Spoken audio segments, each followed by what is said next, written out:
Thank you all for being here this morning. I know some of you were at the train station last night, and first off, let me thank you all for your organization for recognizing Miss Gay and the work that she's done here in our community. She's kind of an institution here in Rocky Mount, and like I said last night, a lot of people look up to her and her leadership here in the community. The other thing that I'd like to say, other than welcome this morning and thank you to my council members, many of you work with your city managers or county commissioners across the state, and obviously, you know, here in Rocky Mount, we've got a diverse community. I talked about last night. We've got a diverse city council, but we work together extremely well. And some of my council members are here. I want to thank them for the work that they've done here in Rocky Mount to move Rocky Mount forward. These have been some challenging times for a lot of us across the state. They're going to continue to be challenging times as we move forward, whether you're from a very small town or village or a metropolitan area. Things are different now. Things have changed a lot. The recession that we started into a while back, as much as some people might say it's over, I would tell you, you can meet other people and they would tell you it's not over yet and it's going to be a while. So I think as we move forward as elected officials, not only in our community but across the state and your community, your work is very vital in terms of making sure that the residents that you represent throughout this state are well taken care of. And you can't do it alone. You got to join together, and certainly an organization like this helps provide that organized effort to get some things done across the state. We are in the Imperial Center. I think last night I mentioned this. This was built after the flood here in Rocky Mount. It's a $30 million project. We financed it with something called new market tax credits, historic tax credits, and some money that we've had here in the city. It's an incredible facility. We have lots of functions here, from weddings to state meetings that we've had here from other organizations that come in. But it really is kind of our crown jewel here in Rocky Mount, and we're extremely proud of it. And we're proud that you could be here this weekend to not only take advantage of this. You saw the train station last night, and hopefully you're going to see some other things here in Rocky Mount before you leave that we're mighty proud of. But again, I want to recognize our city managers, Charles Penny, and our assistant city managers, Tasha Logan and Ann Wall, that are here with us today. A lot of the work we get done here in Rocky Mount is obviously because we have good leadership from our staff, and that makes a big difference for us moving things forward. Hope you have a great couple of days. I know you've got some speakers lined up. I've got a 10 o'clock mayor's conference call that I've got to run to here shortly, but we just welcome you to Rocky Mount. Thank you for being here. We hope you come back many times. I see Rodney here. The league certainly have been very instrumental in moving things forward across the state as well. I know this is a sister organization of the league, and the league does a lot of work to support you and the rest of us here that work in city and municipal government across the state. So I want to thank the league representatives also for being here and being part of it. And again, Rodney, thank you for your service as past president and all the work that you've done. On behalf of the City of Rocky Mount, our Rocky Mount City Council, welcome to Rocky Mount. Thank you for being here, and thank you for allowing me to take a few of your minutes to welcome you. Thank you. As we prepare ourselves for our speakers this morning, we want to make sure that we take a time to pray for our nation, especially praying for our state. So if you all will just indulge me for a moment. Father, we come to you to pray for our nation, the United States of America. How you have blessed us through the years, Lord. We rightly sing, America, America, God shed his grace on thee.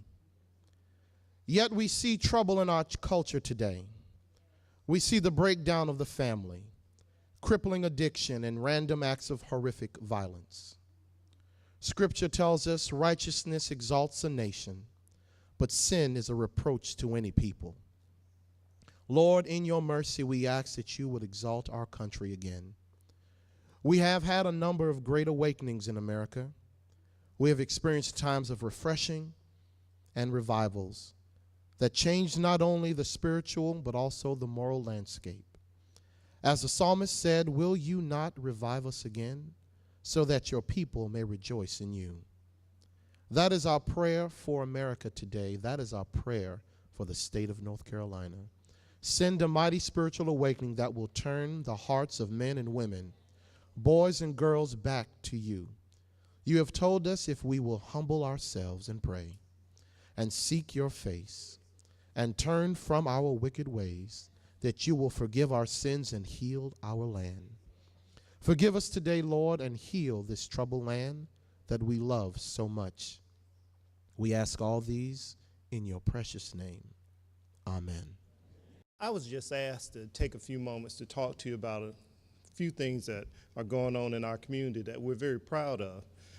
Rocky Mount is not unlike any community, like your community. We all have our challenges. And the mayor's told you that we lie in two counties, Nash County and Edgecombe County. But as city manager, I'm pleased to tell you that, first off, I'm not saying this just because my bosses are in the room, but I work for a good group of elected officials that are forward thinking and are forward moving. And about 3 years ago, our elected officials, not prompted by staff, decided that we needed to do something to change the dynamics of what were going on in our community. Some of the negative publicity, a Forbes magazine article came out and ranked Rocky Mount among the top 10 metro areas most impoverished. And so we needed to do something to change those dynamics. So our council said, let's get moving. So they started meeting with elected officials from Nash County and Edgecombe County. Then they came together and decided that we needed to enlist the services of Dr. Jim Johnson from the Keenan Flagler Business School. And Dr. Johnson came in and gave us a 50,000-foot view of what people see when they look at our community, at our region. And some of it was pretty tough, but there was a lot of good there. And what we need to do is to build on the good and learn from the bad. So our council said from that point, working together with Nash and Edgecombe counties and all the small communities, we need to go forward and develop a vision and a strategic plan for our community. So for the past 2 years, we have been working together as a region to develop that vision and strategic plan about what it is that we want to be when we grow up. And just recently, in fact, a week ago, our city council, along with Nash and Edgecombe counties, met to receive the vision and strategic plan. And the plan has about 8 points that we need to work on for our community. And we have action teams that are working on each one of those very important items. We have a vision, and I'm sorry I'm not that good that I can quote it off the top of my head, but a vision about how we want to move our community forward. And I would just tell you as elected officials, even if you live in a community that is hustling and bustling, you have to have a vision. Because what did the Bible say? Without a vision, the people perish.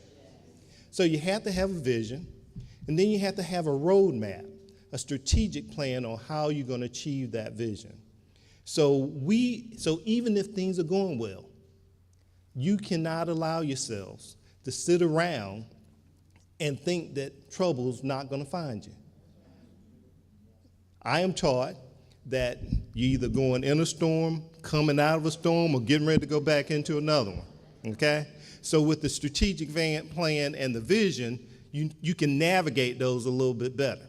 So our council and the county commissioners we are asking them right now to endorse the vision and strategic plan that was worked on by people from our community. We had study circles. We had over 400 people that met for almost a year, outlining what they wanted to see our community be, from West Nash County to East Edgecombe County, okay? And so when you're working together as a region, you have a little bit more strength and a little bit more clout. And so when we call Congressman Butterfield, we call him as a region. And he, not that he doesn't respond when Charles Penny calls him, but obviously if I have the region behind him, he jumps right to it. And so you have to have a vision and a strategic plan. And so we're moving forward, and we will be monitoring how the vision and strategic plan is implemented. And we're excited about what we have going on in our community. It deals with education, how we have to move our education system forward. People decide whether they want to live in your community based on your school systems. If they have young children, they want to know that their children are going to be well educated. So we know that's important. The other thing people want to know is that they're going to be safe. So we have to deal with crime. But we don't want to just deal with crime from a policing issue. We got to deal with young people before they get into crime. And then we also have to recognize that as people go into the criminal justice system, that one day they're going to come out. And when they come out, we need to be prepared as communities to address their needs. And then the other thing is, how do people perceive your community? What is your community brand? Now, you know, as when we live in communities, what we tend to hear is our folks can talk bad about our communities. And sometimes we forget that when we're talking bad, we may be talking to somebody that might be thinking about wanting to live in your community. So the first thing we got to stop doing is imploding our own communities. If we're going to talk bad, how do we expect people to want to live in our community? So right now, we have a group of people that are working on our brand for our region, so that as you come visit our community, and I know you love your cities, but we want you to live in Rocky Mount, okay?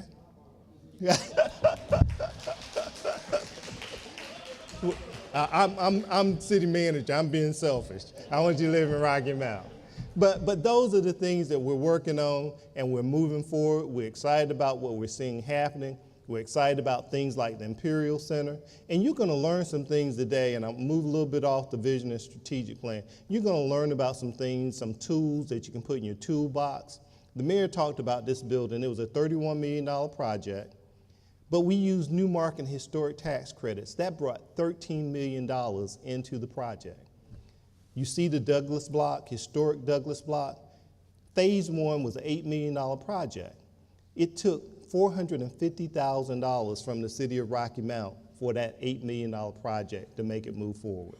So you're going to have an opportunity this afternoon to learn about some tools that can help you implement a vision and strategic plan for your community as well. We're excited about what's going on in Rocky Mount, and we're excited to have you here today. Thank you. For those of you who do not know me, my name is Chris Ray. I am the Vice President of the North Carolina Black Elected Municipal Officials, and I'm also Mayor of Spring Lake, the gateway to Fort Bragg here in North Carolina.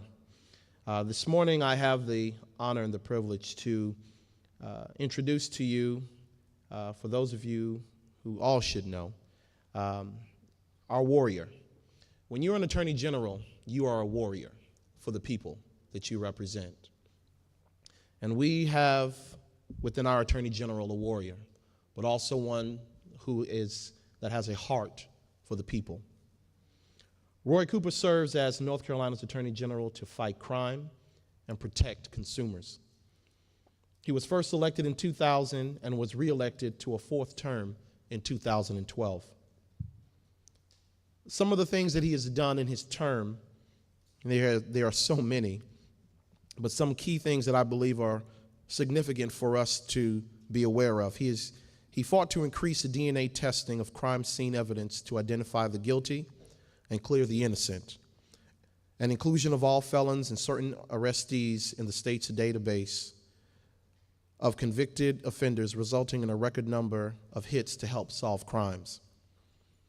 He fought for tougher sentences for child predators and more tools to help law enforcement track down offenders, including establishing the first SBI computer crime unit.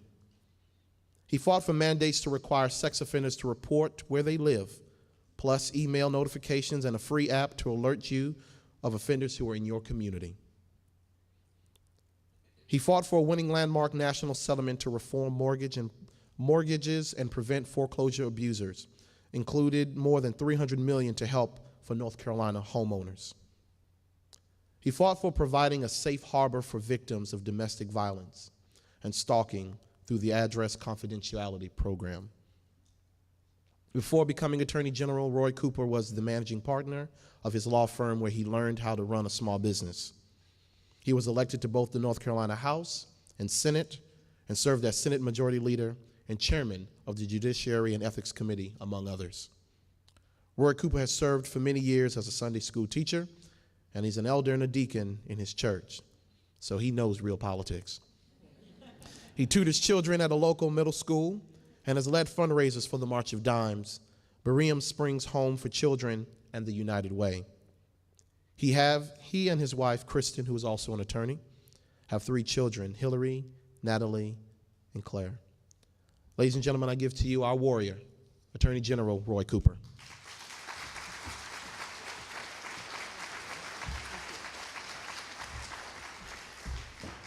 Thank you so much, Mayor. Can you go around the state with me? I would appreciate that. I appreciate that kind introduction, and it's wonderful to be here with you today. Yes, this is my home, Nash and Edgecombe Counties, Rocky Mountains. Wherever I may be on this earth, this will always be my home. You know, I was just looking at the list of people who grew up in this area. Hall of Famer Buck Leonard. You've got General Hugh Shelton, former Attorney General Thurbert Baker, grew up right here in Rocky Mount from Georgia, was Attorney General of Georgia. Coach Herman Boone of Remember the Titans. You got Governor Mike Easley. You got great basketball player Phil Ford. And I know some people in here have heard my story, but some of you haven't, so I'm going to tell it again because I like to hear it.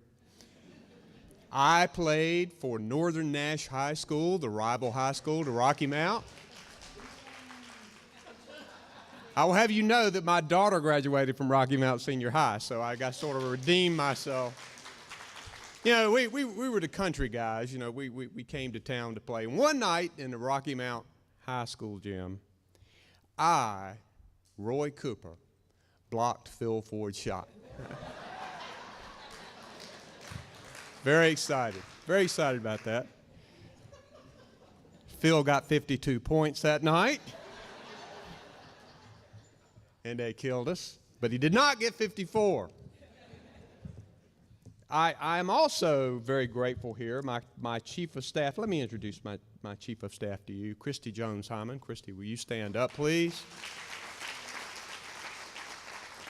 Christy hails from a little further south down in Wilson County, but let me just tell you, she runs the Department of Justice so well and lets me go do my thing. And Christy, I'm grateful for you. And she also told me, she says, oh, you better be thankful that you didn't have to speak right after Reverend Barber, which I was on the schedule to do. My good friend, my staff, we've met and communicated with my friend Reverend Barber for many years on important issues facing the people of North Carolina, from our support of the Voting Rights Acts to education to criminal justice. And I know that pretty soon he's going to come here and lay one on you. I'm grateful for you for standing up and having the courage to run and serve in public office. You know, they say that government closest to the people governs best. That's because you hear from your constituents almost every day, whether it's in the grocery store, down the street, in the church. They're going to let you know about what's happening in the community. And I think some folks in Raleigh need some lessons about letting municipal officials govern and do their jobs. But that's another matter, and I know you're going to be talking about some of that here. As Attorney General, I do serve as the Chief Law Enforcement Officer of the state and the head attorney for the state. Although I have some deep concerns about the direction that our state is heading, that I will talk with you about in a minute, I do want to tell you some of the good things that we are doing in our office, the Office of the Attorney General that the mayor alluded to. The first thing we're doing right now is fighting high utility rates on behalf of consumers. I think We've taken this matter to court. I think that double-digit profits for utility company shareholders are not fair to struggling consumers and businesses, especially during difficult economic times. And many families, small businesses, and your municipalities have had to operate with a tighter budget, and utility companies should have to do the same thing. We appealed the Duke Energy rate increase all the way to the Supreme Court of North Carolina, and we won. The court agreed with us.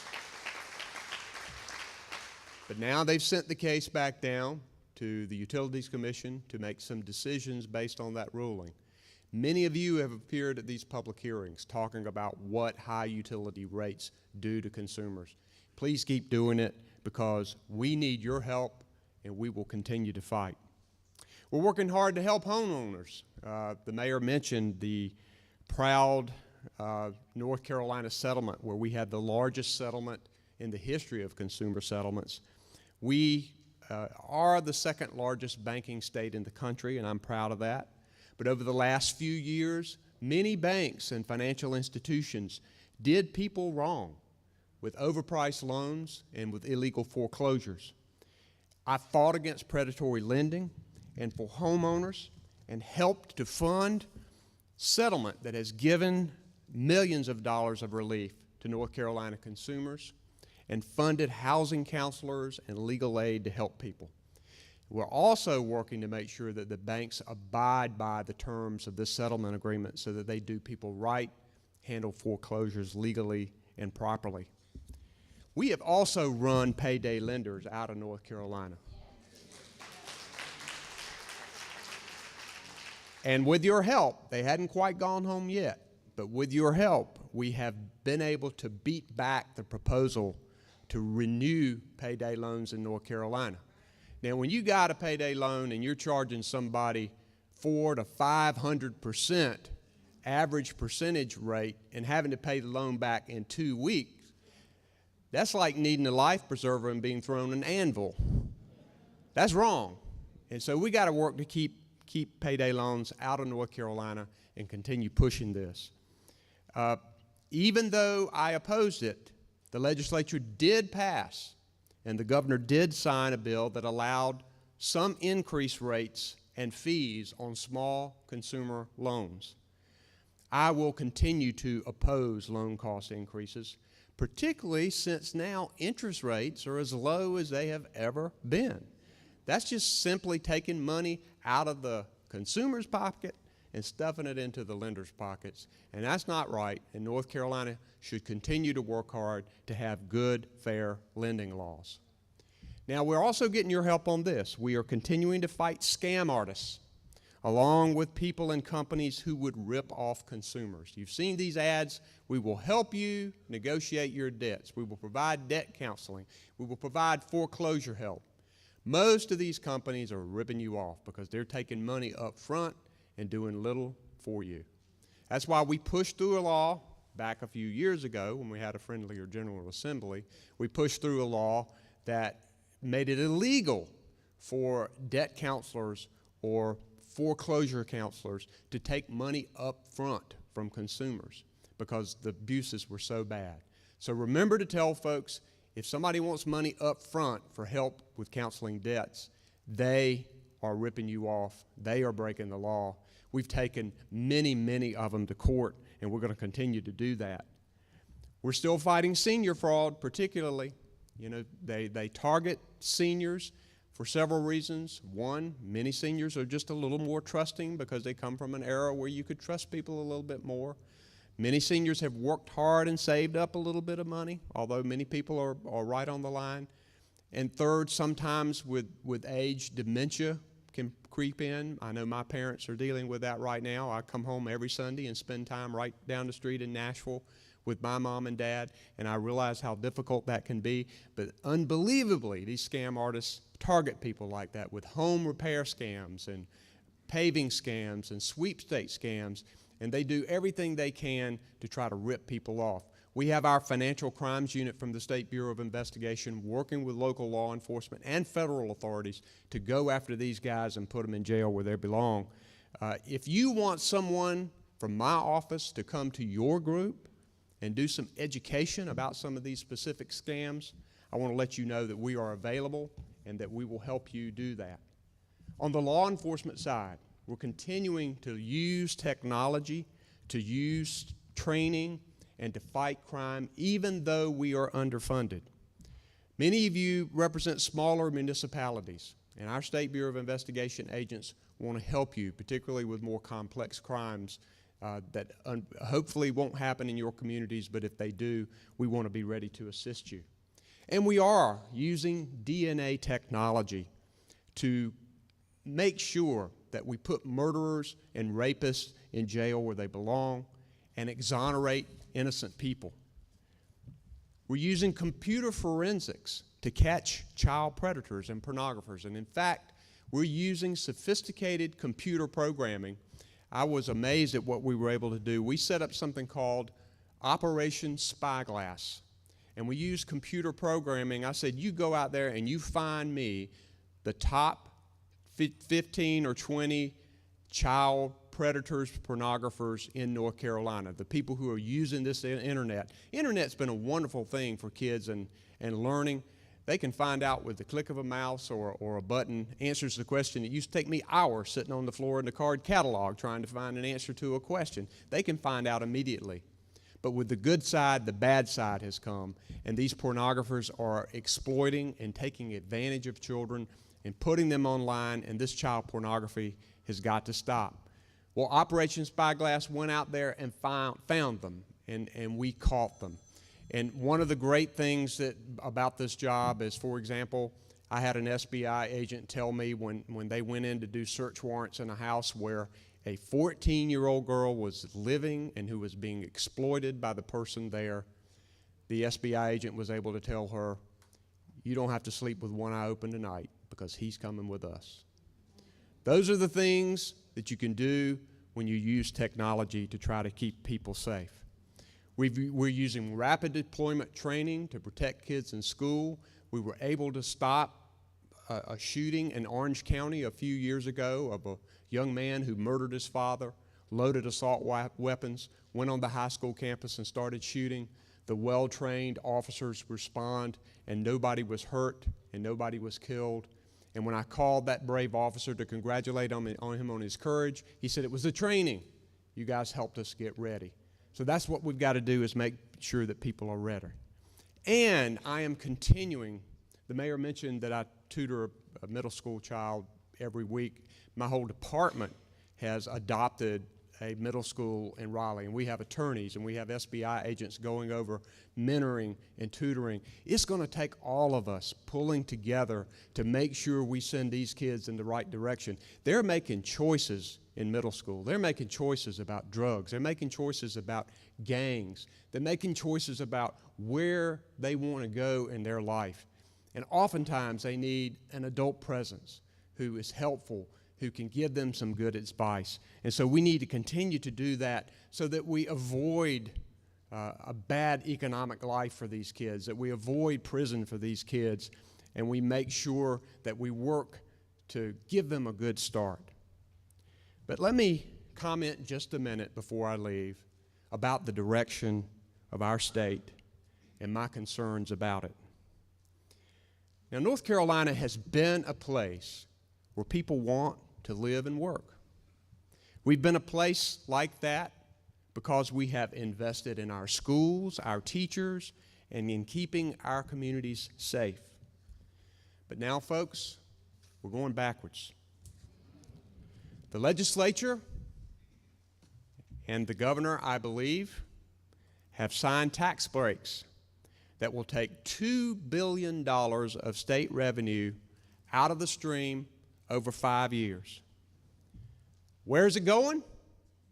To many wealthy individuals and corporations. That's where it's going. Instead, that money should go to help support our public schools.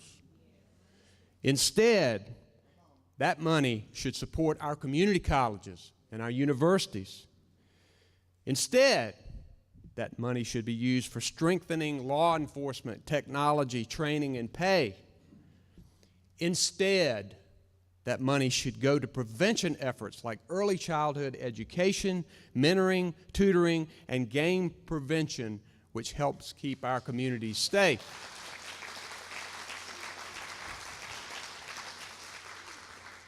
Instead, if we decide to give tax breaks, why don't we give them to the working families who need the tax breaks?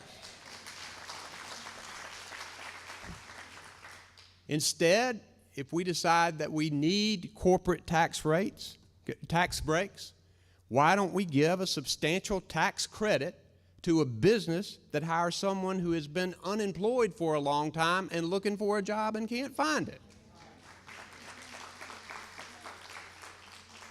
Here are a few things that I see that are happening right now. Public school kids are going to have bigger classes if this budget passes and fewer teacher assistants.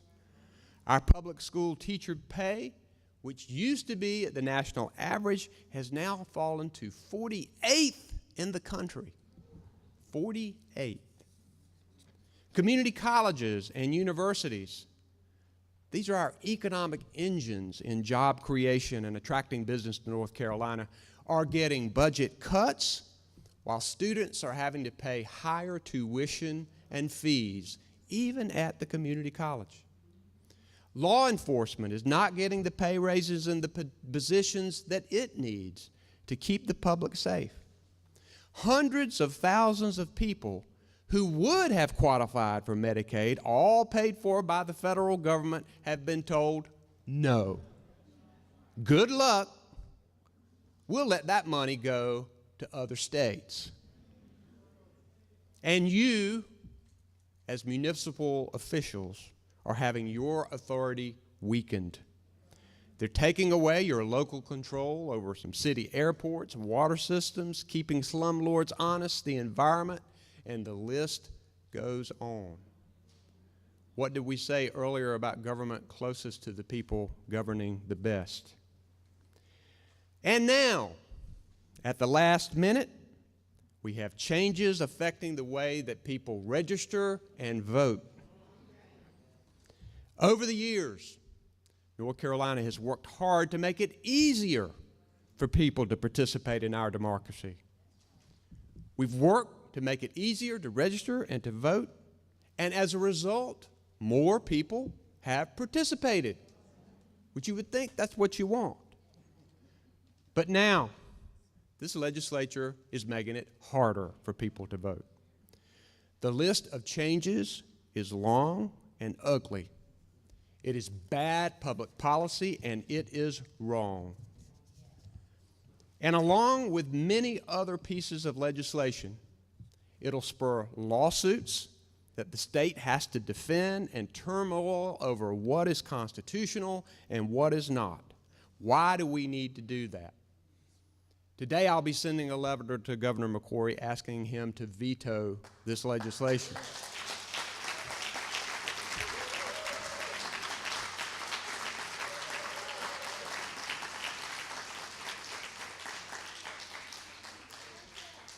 Now, as the chief law enforcement officer of this state, I respect the law. It is the duty of the Attorney General's office under the law to defend the state of North Carolina when it gets sued, and my office will continue to follow that duty. However, this will not stop me from saying what should be done.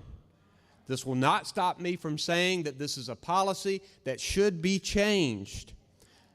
This will not stop me from calling out bad public policy when I see it. And all of us in this room working together can do something about it. I believe in North Carolina. I believe North Carolina can do better than this.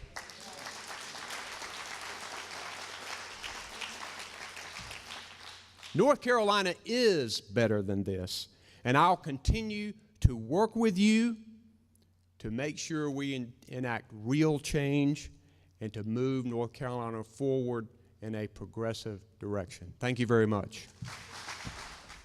Fired up, ready to go. Oh, let's get it right now. I know it's early in the morning, so just repeat after me like you do in church. Fired up, ready to go. Fired up, ready to go. Somewhere, somehow, right here, right now. Forward together, not one step back. Forward together, not one step back. All right, we are fired up. I'm here to introduce someone that's not a stranger to this area or the state of North Carolina. I'm proud to say that I was one of the elected officials to go to jail with Reverend Barber. He is a gospel preacher. He is an advocate, not just for civil rights, but human rights. He's an organizer. He's a teacher. He is our state conference president for all the branches of North Carolina. He also sits on the national board of the NAACP, which is the largest civil rights organization in the world, the largest, the boldest in the world. He is the mastermind who has called all people of color and nationality to march on Jones Street. This is the 13th wave of Moral Monday. He doesn't need an introduction, because if you as an elected official in the state of North Carolina, you know who Dr. Barber is. Not just black elected official, but all elected officials. Just recently, he has been on the national, state, and local media outlet, talking about what has happened in the state, talking about what has happened with the Supreme Court that gutted the Voters' Rights Act. Also, just recently talking about what happened to Trayvon Martin. At this time, we're going to ask if you would just give him a round of applause as we receive our state conference president, Reverend Dr. William Barber. Forward together. Forward together. Thank you all so much. It's good to be here this morning and to see so many friends and to hear Attorney General. It's good to see my mentor and friend, I almost said the right reverend, but the right U.S. Representative G.K. Butterfield. Let's give him a hand. I know. And he let me come to D.C. the other day, and I had a chance to do something that was a tremendous honor, and that was to be on the same stage with John Lewis and at the American Teachers Federation. And so it's good to be with you this morning. I want to, this morning, in a very serious tone, and thank Andre for his constant friendship and Brother Reuben for all that they do and the counsel that they give, because you know when you're president of NAACP, you're not really so much a leader as much as a servant and a coach, because you're coaching a whole lot of people who have a whole lot of expertise, who have a whole lot of abilities, and the goal is to try to bring us all together. Monday, I want to share a few things up front. Monday is the 13th wave of Moral Monday that you have made a model for this nation. All over the nation. I understand now they're considering a Moral Monday in South Carolina. They're considering one in Harrisburg, Pennsylvania. In Pennsylvania, some students are talking about it in New York. I want to invite all of you to come Monday. We meet at 5 o'clock at Halifax Mall, and we're going to march around the General Assembly and the Governor's office, and then we're going to end with the largest interfaith prayer, protest, and proclamation service that this state has ever seen. And somebody keeps asking, when do we end Moral Monday? We don't. We suspend when they leave and go home behind them. And so I want you to know, if they go home today, then Moral Monday, we won't come back to Raleigh, but on August the 5th, we're having Mountain Moral Monday. They've already organized about 3,000 people in the mountains, Boone and Asheville. And then we're going to do a Coastal Moral Monday, all the way down on the coast, down in the 1st District, Representative Butterfield. And then we're organizing to go to the March on Washington on 24th. But we're in North Carolina going to do what Dr. King said, and he said, go back to Alabama, go back to Mississippi. That's what he said. I wasn't there. I was being born. My mother was in labor with me, and she said, I stopped coming into the earth to give y'all long enough to figure out what you were going to do. And then I was born August 30th, 1963. But I heard the tape. And he said, go back. So on August the 28th, on Wednesday, which, you know, Witness Wednesday is a part of tomorrow Monday, we're going to have 13 rally protests in honor of what happened then and for the fight that must be taken now, simultaneously in the 13 congressional districts, in the 13 hometown of the 13 U.S. congresspersons. And you're going to hear about that. And we're going to do that simultaneously in August, because those congresspersons are critical to the redrafting of Section 4 of the Voting Rights Act. And so we're going right into hometown. We're going to rally in those areas. And then after August, at least twice a month, we're going to be having Moral Monday in your counties and in your communities. And then when they come back in town and next year, we're coming back in town. But this movement does not stop. We build it. It's a part of the HKMJ, which will happen in February. And we have 4 prongs. First prong of this movement is our legal strategy. We have the best legal teams now pulled together. We have the Southern Coalition for Justice and the Advancement Project, and we have some other, the National NAACP's legal office, and Irv Joyner and Al McShirley are all forming our team that we're examining everything this legislature does over against the U.S. Constitution and the state constitution. And I can't get into the legal theories publicly because I don't know everybody who's here, but just know that we're examining everything they do, not just the voting pieces, but there's some other areas. There are a lot of things that J.W. Hood and Abraham Galloway and other folk in 1868 put in our state constitution that's never really been tested because we haven't had anybody so foolish in the General Assembly to make us have to test it. But they put some very prophetic things in that Constitution. Let me be a jackleg lawyer for a minute in front of this Supreme Court justice. Hope he doesn't rule me out of order. Former Supreme Court justice. For instance, when you start taking people's unemployment, if I'm not mistaken, unemployment is a part of your benefit package, right?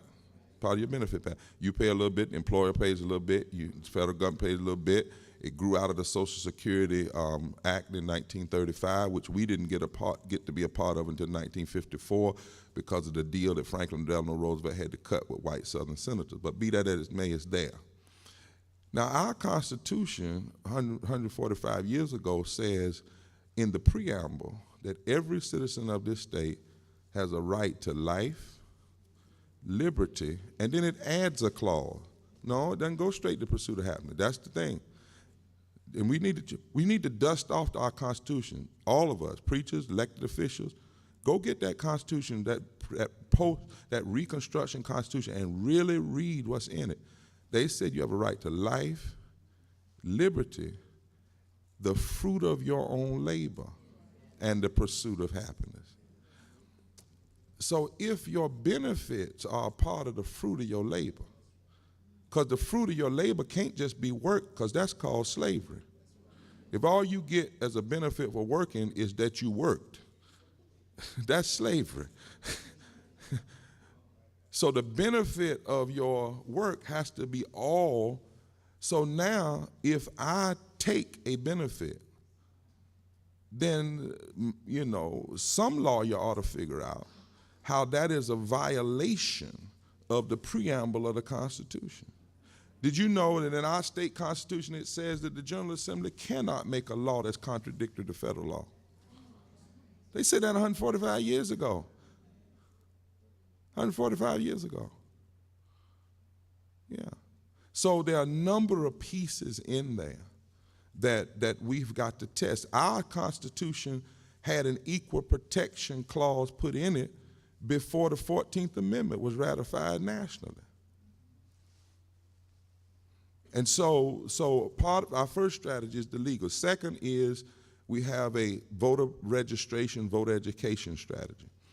And we're calling on everybody to register as many people between now and the March on Washington. We're going to bump that up afterwards. Every arrestee with Moral Monday has been asked to register 50 new people. So that's 960 times 50. That means if every one of them were registered 50 people a month, that's 50,000 people. Okay? Number three, we have a social media strategy like none ever now. Our social media strategy and our videos have gotten over 600,000 hits in the last 5 weeks since we've been doing Moral Monday. So we're pushing that strategy out. And the fourth strategy was civil disobedience, because Article 12 of the state constitution instructs citizens to instruct their legislature. So when we go to instruct our legislature, we shouldn't be arrested, but we're willing to be arrested if somebody tries to take that from us. And the reason we did it was to dramatize this shameful condition, because we had to make sure, number one, we hoped that they would change and have a conscience and would be moved. But if they didn't, Chair, we said we would have to dramatize it so that everybody in the state, around the country, around the world would know what they're doing. So people ask me, has Moral Monday worked? Well, let me ask you. If you start a movement in April, and before the end of that movement, the people that you're fighting against are now down to less than 1 out of every 5 North Carolinians agree with them, and the Moral Monday movement is more popular than the legislature, you tell me if it's working.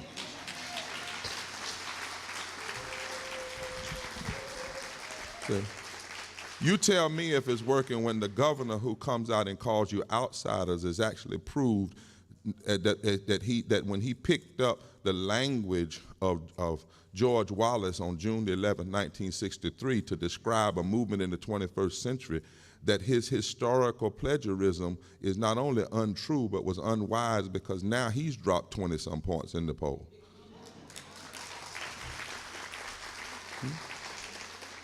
Is it working?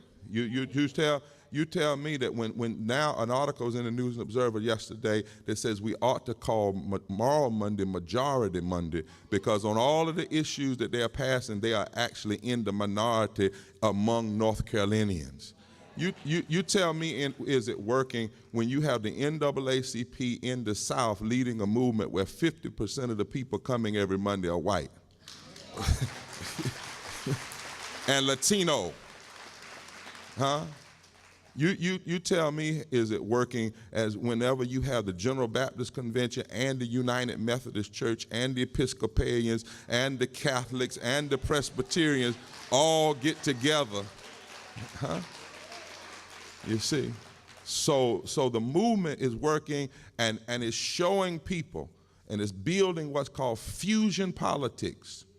Black, white, Latino, gay, straight, people of faith, people struggling with faith, some people of no faith, and labor all coming together. And that, my friends, is the coalition Dr. King spoke of in 1961 to the AFL-CIO. And that, my friends, is the coalition that they are scared of, because when that coalition comes together in the new South with the new demographics, whether it's in North Carolina or Mississippi or Georgia, the solid South is broken open. And when you break open the South, you break open the nation. But the only way you can change the nation, you got to change the South. And the only way you can change the South is to change each state. And North Carolina is in the front, in the lead of breaking open the solid South that has held us captive for the last 50 years. And we are the generation that will break the solid South open, that will tear down the old white Southern strategy, and will open this nation up to a new day of liberty and freedom and justice for all.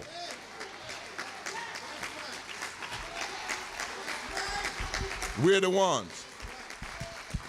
Now, if you understand that, you understand why we had a moral movement. Because it was important, you see, that we create a new conversation. Now, I must say to you that the Moral Monday movement is not Democrat or Republican. We've had to push Democrats to do stuff too. We didn't get same-day registration just because Democrats said, yeah, let's have it. We had to fight some in this state. Huh? We didn't just get African Americans serving in Congress because Democrats or Republicans said, let's just have it. Everything has been a fight. But we said we needed a movement that wasn't bound by the language of liberal versus conservative or Democrat versus Republican, but a movement that was rooted in our deepest moral values and our deepest constitutional values, to wrestle with this question, what is wrong and what is right? And we needed a movement that would take the moral high ground from the so-called Christian evangelical right that always wants to limit moral issues to prayer in the school, abortion, and where you feel about somebody's sexuality. Which, in fact, if you read any of the books of faith, whether it's the Quran or whether it's the Bible, the New Testament, or the Jewish, you will find that the three issues they lift up as major are actually minor in the mind of God, particularly in the public square. Particularly in the public square. See, those are private issues between you, your priest, your pastor, your rabbi, your imam, and God. But in the public square, what's on the mind of God is, how do you treat the poor? How do you treat the least of these? How do you treat the children? That's what's on the mind of God. That's why God says in Isaiah, the old prophet that Jesus picked up in the New Testament, in Isaiah 10, he says, woe unto those elected officials, woe unto those political officials who legislate evil and rob the poor of their rights. That's the moral perspective. And so we said we needed a conversation about what's moral versus what's extreme, a new conversation. And we needed a conversation that would destroy the myth, because the myth of the white Southern strategy is to cause working class poor whites in the South to vote against their own self-interest by coming up with what Lee Atwater called abstract ways to talk about race. So you say we're going to cut taxes, but in the white Southern strategy lexicon, cutting taxes means cutting taxes so you can cut the programs so they, black and brown people, don't get it. You got to destroy that myth and have a movement that helps working class white people see that when they cut those programs, they're hurting you too. When they cut public education, they're hurting you too, you see? And then you destroy that myth, and you're able to bring people in around a common agenda, as Dr. King would say, recognizing that we're all inextricably bound together. And so we said, if this legislature and this governor, Tillis, McCory, and Berger, had decided to be the George Wallaces of the 21st century and to engage in a new kind of interposition and nullification of our basic fundamental rights, then we needed to criticize them, not just as Democrats criticize Republican or black folk criticize, but on moral terms.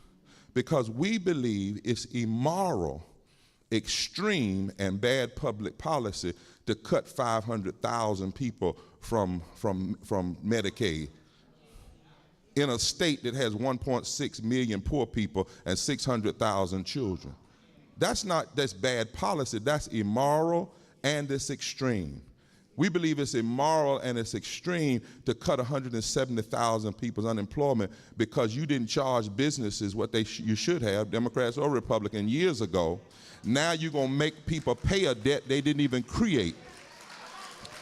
And people who lost jobs of no fault of their own. That's immoral, that's extreme, it's bad public policy.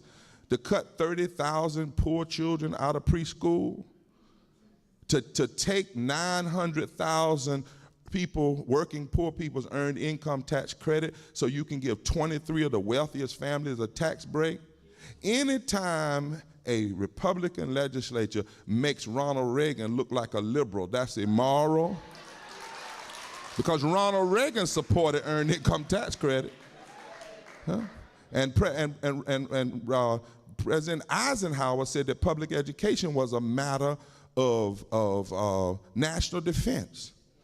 Anytime you cut public education and destroy it as an investment in the future, that's immoral.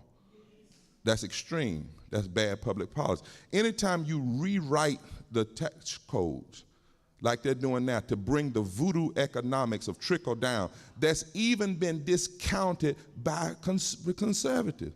George Bush said trickle down economics was voodoo economics. And yet to try to bring that in a state where it surely doesn't fit in a state, was it Rob Christensen, who's he's not a liberal commentator, he took them on the other day in the News and Observer. To restructure the tax policy, to break the bank and then say there's no money to do the essential things like economics and education and environment, It's immoral. It's not just wrong, it's immoral, it's extreme, and it's bad public policy.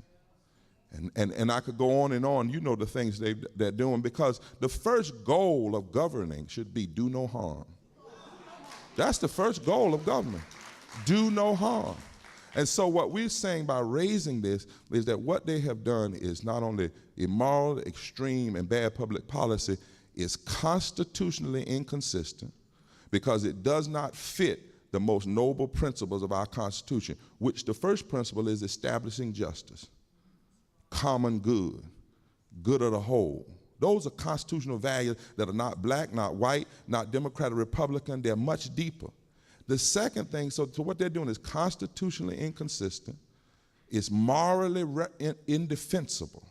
Because you have to do something more than put your hand on the Bible to swear yourself into office and then say a prayer at the beginning of the session, and then after the session starts, you start passing laws that destroy people. You might as well not put your hand on the Bible. Because the Bible says, do justice, love mercy, walk humbly, inasmuch as you do unto the least of these. So what they're doing is constitutionally inconsistent, morally indefensible, and then it's economically insane. Because it costs more on the back end of life. If you educate a child on the front end of life, it costs less than it does to incarcerate them on the back end of life. It costs less to fix our environment now than clean it up later. Huh? It costs less to help the unemployed now than to try to fix it after you take their unemployment. It costs less to give people insurance rather than have everybody run into the emergency room and break the back of hospitals. It costs less. So what they're doing is, say, constitutionally inconsistent, morally indefensible,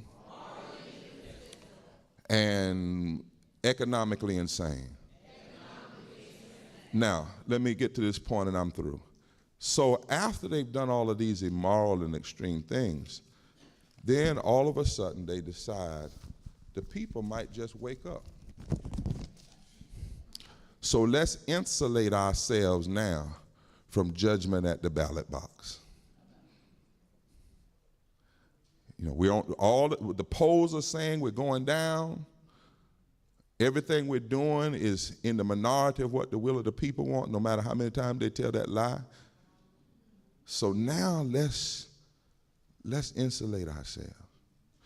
And for a moment with black elected officials, I want to just say where we are and why you cannot just be elected officials, but you're going to have to be activists again. You're going to have to go back to doing what opened up the possibility for you to sit where you sit now. I'm going to say this to you. You as an official cannot just say, well, I don't have anybody running against me, I'm elected, and you're going to have to turn your campaigns into activism. You're going to have to get back in the community. You're going to have to educate people. You cannot be comfortable with a name tag and somebody calling you commissioner no more. It's fighting time now. It's fighting time now. You didn't get in these positions easy. Somebody fought for these positions. Somebody died for these positions. And everybody in here, your position is dipped in blood. And it's not blood that you shed, it's blood that somebody else shed, but now it's time for you to ante up. Ante up now. Ante up. See, everything I benefited from, my daddy and them fought for, but it's my time now. Doesn't matter how many crazy text messages I get and threats I get, somebody else did it before. So it's our time now. And I want for a moment to help you understand this moment, because we're not in a political moment as much as we're in a transformative moment. We're in the middle of the third Reconstruction. And it was signaled by the electorate that elected President Obama. Not President Obama, the electorate. Because when an electorate produced in the South that would open up 3 southern states that was diverse, that electorate was assigned to those who believe in a more narrow-minded South that their reign was coming to an end and that a new reconstruction of this nation was beginning. And that's why they didn't wait like they did in the 1800s, 4 years to start fighting back. They didn't wait like they did in the 60s, a few years. The attack on voting rights started immediately. Because the last thing a narrow-minded, extreme agenda can afford is for all the people to vote. Because that's where you get a transition in history. Now, you want a little lesson? If you get a book called J. Morgan Kushner's The Shaping of Southern Politics, Suffrage Restriction, and the Establishment of the One-Party South. You need to read then, like the Sankofa bird, you need to read back in order to go forward. Huh? And I want to say some things that I can say that sometimes political folk can't say. What we are seeing right now is something called direct disenfranchisement. The tools of white supremacists of the 19th century are being reinstated and brought to life in the 21st century with a little twist. And the twist in the 21st century is they don't use the N-word openly. The roles are being reversed. In the 19th century, it was the white supremacists of the radical racist Democrat Party trying to undermine populist Republicans and black fusion politics, blacks and whites working together, transforming political landscape. Now the roles have reversed in this state.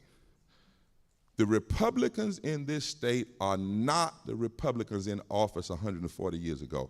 And if your media is here, you need to stop letting them get away with that. Well, the Republicans haven't been in office for 140 years. They're still not in office, not those Republicans. Because those Republicans were Lincoln Republicans. And Lincoln Republicans fought with blacks for voting rights and educational rights and labor rights. This crowd is more akin to the radical race-baiting Democrats of that era and later the Dixiecrats of the George Wallace and Strom Thurmond area with a 21st century nuance.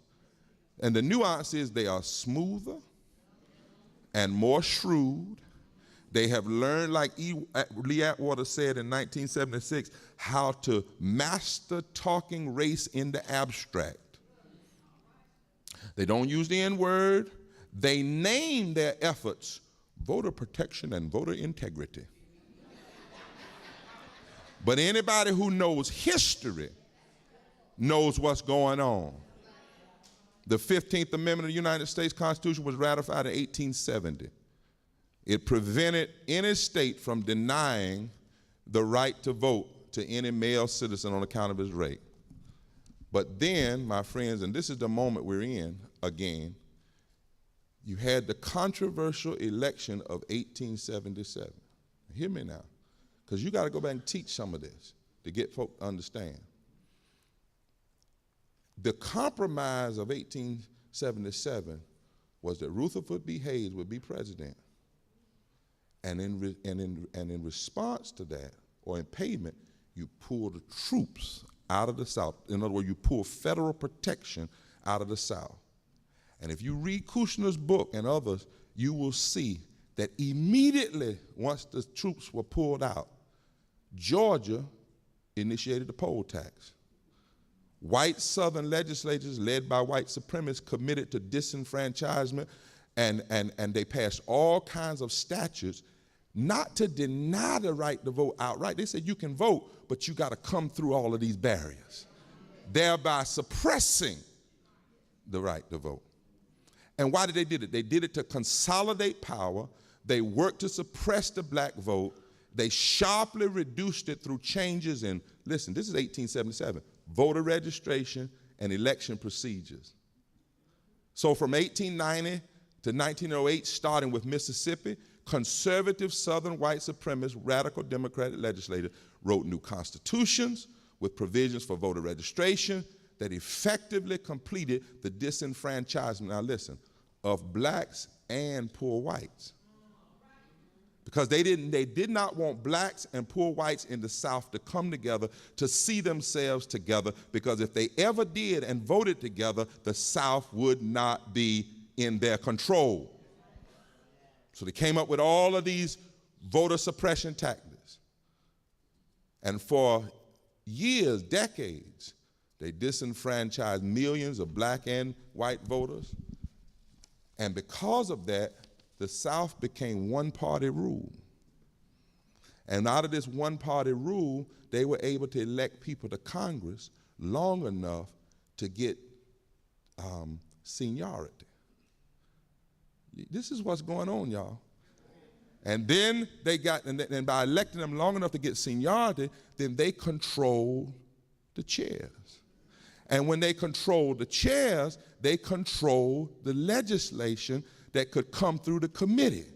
What would come to the floor of the U.S. Congress and what wouldn't come to the floor. And so by having one-party rule, no matter what else was going on in the nation, you could always know who was leading in the 13 former Confederate states, and that formed a powerful block, and they used that block to block legislation, to block rules, and to block what was put into budgets, particularly in those areas that would lift up and offer opportunities of education and economics to all people. And the voting restrictions were mostly aimed at black belt members, those in the black belt throughout the South, and the socially economically deprived. Now, what they did with this was their attempt by passing these restrictions was to get around the 14th Amendment and the 15th Amendment. So that they said, this is the line they used in 1800, well, what we're doing applies to all citizens. We're not doing this, we're setting up a system for integrity. It's 1877, 1880. But they understood that it would have the deepest impact on blacks and poor whites and thereby ensure one-party rule. Now, in North Carolina, particularly in 1894, a coalition of Republicans and Populist Party took control of the North Carolina legislature, and they elected 2 U.S. senators. They elected several U.S. representatives through blacks and whites working together. In 1896, that election saw even more gains, and Republican Daniel Lindsay Russell became the governor. But after his election, watch this, North Carolina had 1,000 elected or appointed black officials and a black U.S. congressman named George White. And those extremists said, we can't have all these Negroes elected and appointed. That's what, I mean, they didn't say Negroes either. They said, see, you got to understand, the positions you all hold are supposed to cause fear in people. And the fear should be that if you're at the table, everything can't just go down the way it's going to go down. So the moment you calm down, you undermine the reason you're elected in the first place. So when they saw these, and these 1,000, they were changing the country. So in response, they decided to run on white supremacy. They began to say, if you don't stop these people, they're going to break the budget, they're going to raise too much taxes, and all these people are going to get all this free stuff. And they had a bitter race. Now, it was organized by a guy by the name of Fernhold Simmons, who later was awarded, he became a senator because of his work to undermine black and white fusion politics. Josephus Daniels, News and Observer, and when the 1898 election was over, they used their power to disenfranchise, and you all know it even came at the result of a bloody riot in Wilmington where more people were killed per capita on November 10th, 1898 than were on September on 9/11, right here in North Carolina, per capita now. All right? What did they do immediately? They adopted the constitutional suffrage amendment of 1900. What did that do? It lengthened the term of residence before registration. It enacted educational qualification, brought in the poll tax, strengthened literacy tests, and it said that if you had not been registered to vote, if you had not, you could only register to vote if you were exempt from the poll tax as of January 1st, 1967, which meant nobody who was black, who had been in slavery, could meet that qualification. And it meant that basically the black vote went, and that had a direct impact on the growth of the black middle class. Listen to me now, because you no longer had black elected officials sitting at the table making decisions about where monies would go and where emphasis would be put. So it not only brought down the vote, it brought down the economic progress of the black community. Now, what we are facing right now, and I'm through, is that Apodaca, Tillis, Berger, and McCory, and that whole crowd up there, they view the 5 activist judges on the U.S. Supreme Court's decision to gut the Voting Rights Act by removing Section 4, which is essentially to give us the car and take the keys, the gas, and the motor. But they view the removal of the prescription for which states are covered in the same light that people reviewed the removal of the federal troops in 1877. That's what's going on. When the Supreme, that's why they didn't make these rules. They waited. Think about it. They waited. You said we kept waiting. We know they're going to bring the, no, we waited. And as soon as the Supreme Court ruled that Section 4 was unconstitutional, Apodaca said, now listen, that the headache has been removed. That was his quote. He said, now that the headache, in other words, he described the VRA that protects us from discrimination as a headache.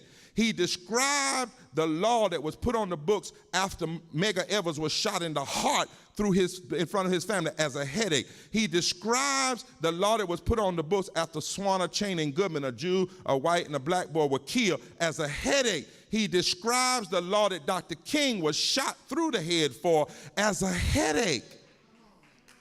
And if you know history and understand the lexicon of history, then you understand that what he was saying to you all, just like the federal troops were pulled out in 1877, and that allowed us back then to write all these voter suppression laws. Now that Section 4 is again, federal protection has been removed, and now we can do it once again. So that's why yesterday they passed this House bill with all of these restrictions. Because they see Section 4 removal as a removal of federal protection. And they believe now they have an all-out freedom to disenfranchise as many voters. And you don't have to disenfranchise but 2 or 3%. See, in a country with no clear majority, you don't have to disenfranchise 10% of the people. 1%, 2%. Can change elections for a course of history. And then on top of that, you gerrymander the districts. You put 52% of African Americans into 3 congressional districts out of 13. 49% of African Americans into 19 out of 50 state Senate districts. 51% of African Americans into 27 out of 120 House districts. You are effectively using your power to rig the election, to steal, to stagnate, to segregate, and to suppress the vote. Because, and the reason you're doing it is because the hands that once picked cotton are more powerful than they've ever been. And if you hook those hands with white hands and Latino hands and labor hands and people of faith, then the South is changed. So they're trying to stop a future that can't be stopped. So they're using as many tactics as they can to delay it. And you ought to be mad as hell. Ought not be one calm person anywhere in this state, black or white, that believes in freedom and justice. You ought to be filled with righteous indignation. Anybody that would take us back 150 years in history and try to bring that stuff into the 21st century. I don't care what color you are. I don't care what party you are. Anytime politicians use their power to rig elections and to keep the people from voting, the real issue is not voter fraud, it's voter fear. They are afraid of all the people voting. And so our attitude has got to be like George White when he left. He said, I might be leaving now, but just like the phoenix, we will rise again. But we ain't gonna wait no 50 years to rise, huh? We ought to be rising right now, huh? We ought to be rising right now. And so we've got to understand the moment. I'll let some other folk talk about all the policy, but this moment that we're in, and this moment that we're in requires now for them to say, for us to say to them, you have a right to be afraid. You ought to be afraid if you think the sons and daughters of former slaves gonna sit down on this one. You ought to be afraid if you think we're gonna go backwards. You ought to be afraid if you think after all the blood, sweat, and tears, we're gonna go crawl up behind a rock somewhere. Didn't nobody give us the right to vote? We died for it. We bled for it. We cried for it. And we're willing to fight again for it. And so we have to be the ones that say, yes, weeping may endure for a night, but then the Attorney General stands up yesterday and says, I'm going to bail in Texas. And so for the media here, since they passed the House yesterday, I want to announce formally that the NAACP, yes, is also calling on the governor to veto, but because we kind of think he's in the pot with all of this, we are now writing a formal letter calling on the Justice Department to bail in North Carolina, because we will not bail out.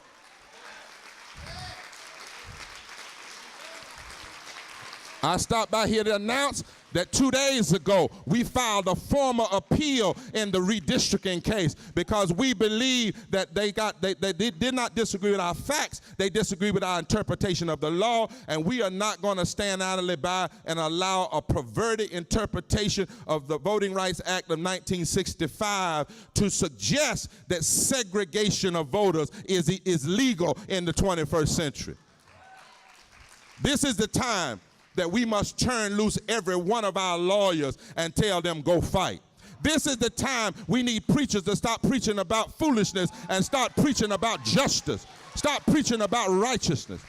This is the time that we're going to organize all 100 branches of the NAACP and our 150 organizational party. And this is the time we're going to stop using cute language and expose this hypocrisy and this racism, because that's all it is. These voter suppression laws is nothing but 19th century racism being brought into the 21st century. It's new wine in old wine skins. That's all it is.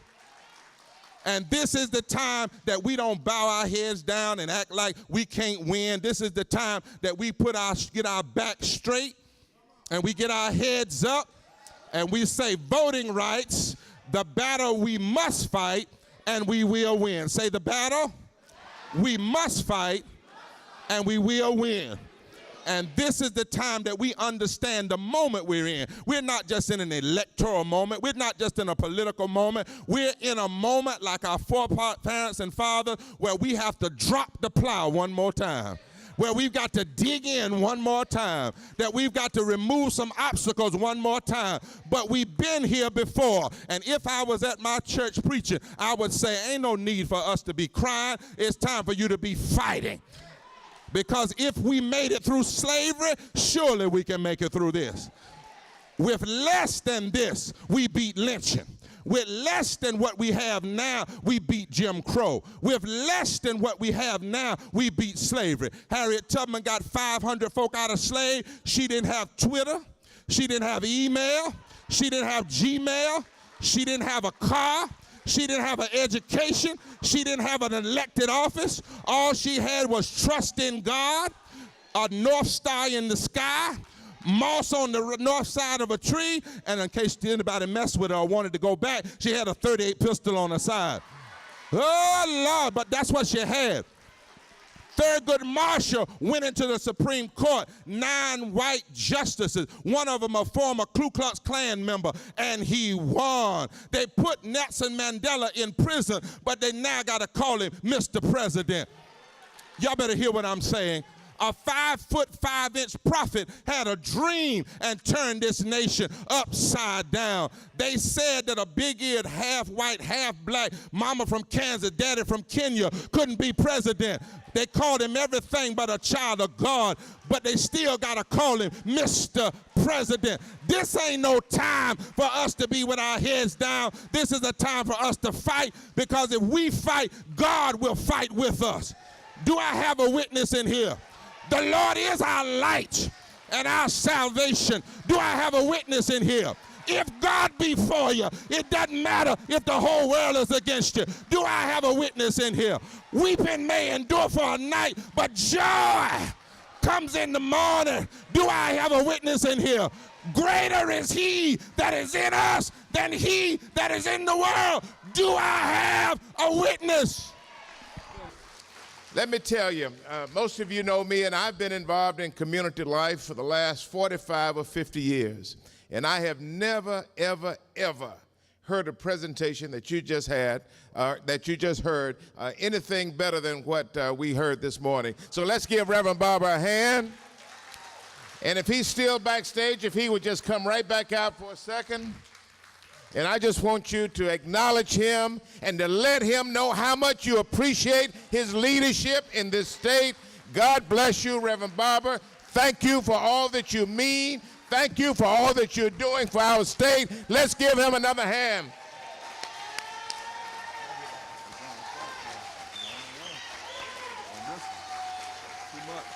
We appreciate you.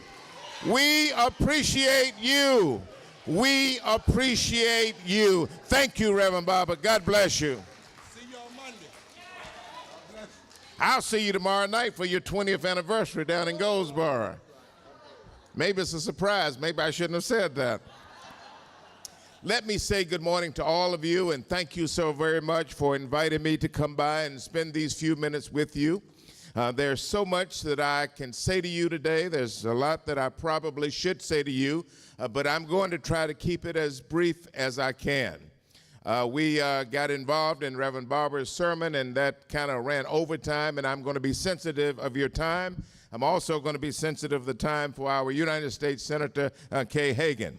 But let me thank the NC Bemo for all that you mean in this state. Thank you for the work that you do. I've followed your careers, many of you over the years. My next door neighbor at home, A.P. Coleman, I know he's here somewhere. He is a leader in the organization, and thank you for all that you do. To my friends here in Rocky Mount, to the Rocky Mount City Council, and there are many of you in the audience today, thank you for all that you mean here in Rocky Mount. What many of you may not know is that 30 years ago, we could not elect an African-American city council member here in Rocky Mount. Despite the fact that Rocky Mount was more than 40% African-American, it was virtually impossible. And then the city council decided to annex 19 areas of the city of Rocky Mount into the city, which was going to make it even more difficult for the African-American community to elect members of the city council. There was an at-large election, and every time an African-American would run in Rocky Mount, he or she would be defeated, and we knew with 19 annexations, it would actually seal the deal. And so when the Justice Department, under Section 5, looked at the plan to annex these areas in Rocky Mount, the Attorney General filed an objection and said to the city of Rocky Mount, you cannot annex these areas. And when the city leaders in this community went up to Washington to find out what they could do to remedy this problem, the Department of Justice said, if you really want to annex these areas, you're going to have to change your method of election from at-large elections to district elections in your city, and then we will approve these annexations. And now, out of 7 members of the city council, 4 of those are African American. And I'm so proud of the city that's hosting you today. Not only that, but the city manager for this great city, African American, the assistant city manager for Rocky Mount, the police chief, and the list goes on and on. So Rocky Mount, you have done well. Let me just spend my remaining time picking up where Reverend Barber left off a minute ago, talking about what I call a conservative war that's going on in this state. It's playing out every day, and Senator Hagan and I see it certainly in Washington, and you see it here in North Carolina. Let me talk about Medicaid expansion. Let me tell you, we debated the Affordable Care Act several years ago. President Obama insisted that we pass the Affordable Care Act, and we did it. Under the Affordable Care Act, we had several provisions. One was to take care of low-income, single, childless adults, those that we know and you know and I know who are very low income. They're single, they don't qualify for traditional Medicaid. We expanded the Medicaid program to include single adults.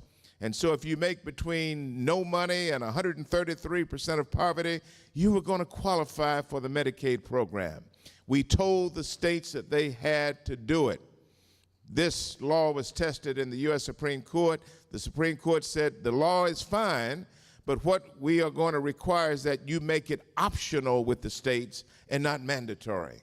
And because of that, the North Carolina legislature, the one that Reverend Barber just so eloquently talked about over the last 45 minutes, that legislature decided to turn down the expansion of Medicaid in this state. And so poor people in your community and in my community will not be able to get, at least the single individuals will not be able to get Medicaid.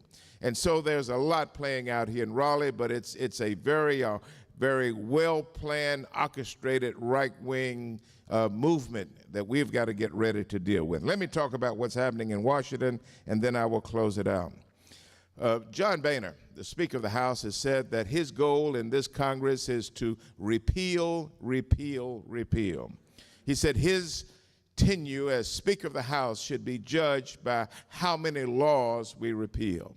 And that's what we are dealing with in Washington. We have nothing but an obstructionist majority in the House of Representatives.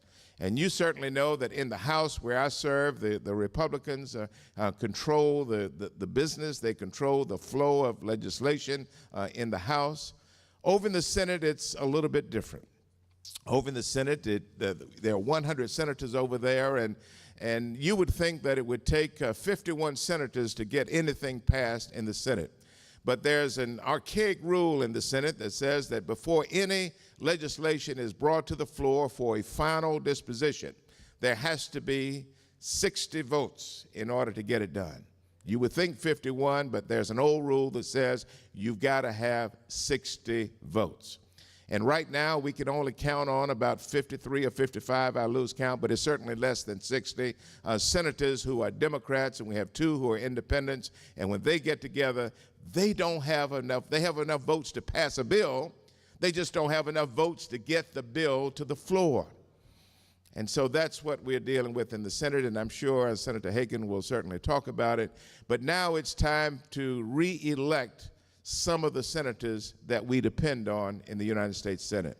And the same conspiracy that Reverend Barber talked about a few minutes ago is now playing itself out in the 2014 senatorial elections. The Republican Party is determined to now control the United States Senate. Even though we don't have the 60 votes, we do have a majority in the United States Senate, which means that Harry Reid is the majority leader of the Senate, and he controls the flow of the legislation there. But there's an effort playing out right now across the country to win at least 5 Senate seats in the 2014 elections. One of those seats that's in play is right here in North Carolina. The leading publications, the leading newspapers all across the country are looking at North Carolina and watching what we do in North Carolina, because North Carolina has a tradition over the last few years of being a progressive state, a state that's beginning to elect Democrats on a statewide basis, and now they are going to try to reverse that in 2014. And so if they can defeat Senator Hagan, if they can defeat Senator Pryor down in Arkansas, if they can defeat Senator Landrieu over in Louisiana and several more, we've lost a seat in West Virginia, we're going to try to hold on to that seat. But if they are successful in taking away these Democratic seats in the United States Senate, then we're going to lose control of the Senate. We already have lost control of the House. We're going to try to get that back in 2014, and then President Obama will really, really, really have an uphill battle for the last 2 years of his administration.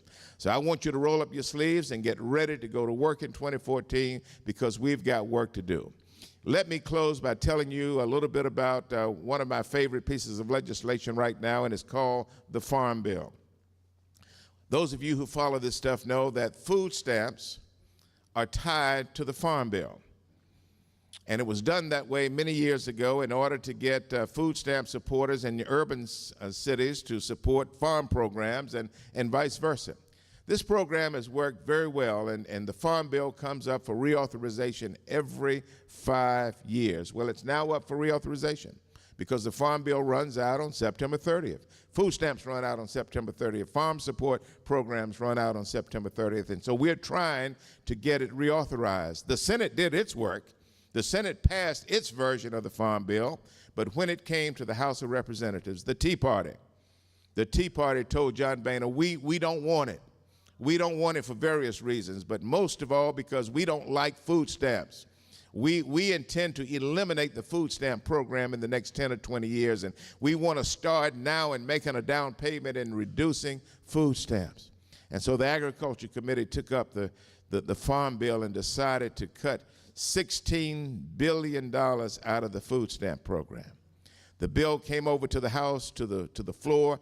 The Speaker of the House would not put the Farm Bill on the floor because the $16 billion cut to food stamps was not enough. Sent it back to the Agriculture Committee, and this time the Ag Committee decided to cut $20 billion out of the program. Sent it back to the House, and for various reasons it was defeated. Defeated because those on my side of the aisle said the cuts were too much to food stamps, but there were some on the other side of the aisle who said not enough, that they want $135 billion cut from the food stamp program. And so when it was defeated on the floor, it went back to the committee for a third time, and when it came back to the House the final time, it had no food stamps in there at all. And so the Republicans passed the Farm Bill without including any provision for food stamps in that Farm Bill. And so that's a war that we are waging right now in the House, and I ask you to please follow it and do what you can to support us. Ladies and gentlemen, I'm so proud of our United States Senator. She is, I think I have a large district, but her district consists of 100 counties from Murphy to Manio. She works every day of her life to make North Carolina a better place to live and work. Please receive our Senator, Kay Hagan.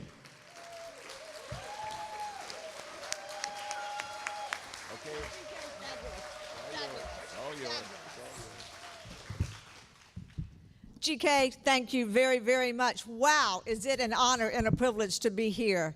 And I, too, agree that Reverend Barber's history lesson, I am so glad that, that I got to hear most or almost all of it.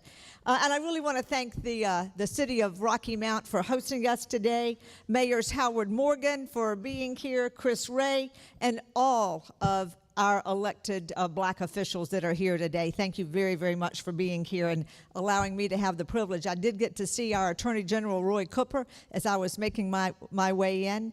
And listening to Reverend Barber, and I talked to Reverend Barber quite a bit, it reminded me of a dear friend of mine, Henry Fry, our former Chief Justice of the Supreme Court of North Carolina.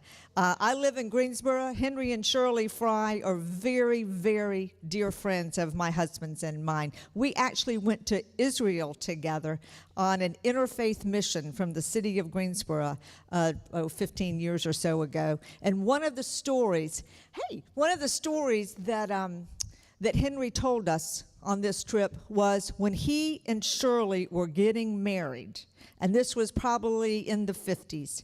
He went to register to vote the day he was getting married, and Henry Fry failed the literacy test.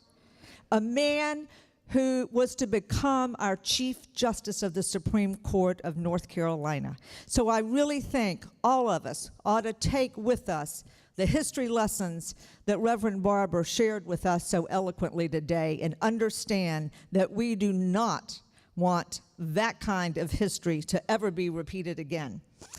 And thank you. You know, I've represented North Carolina now for the last 4.5 years in the U.S. Senate, and it's certainly my privilege and my honor to do so.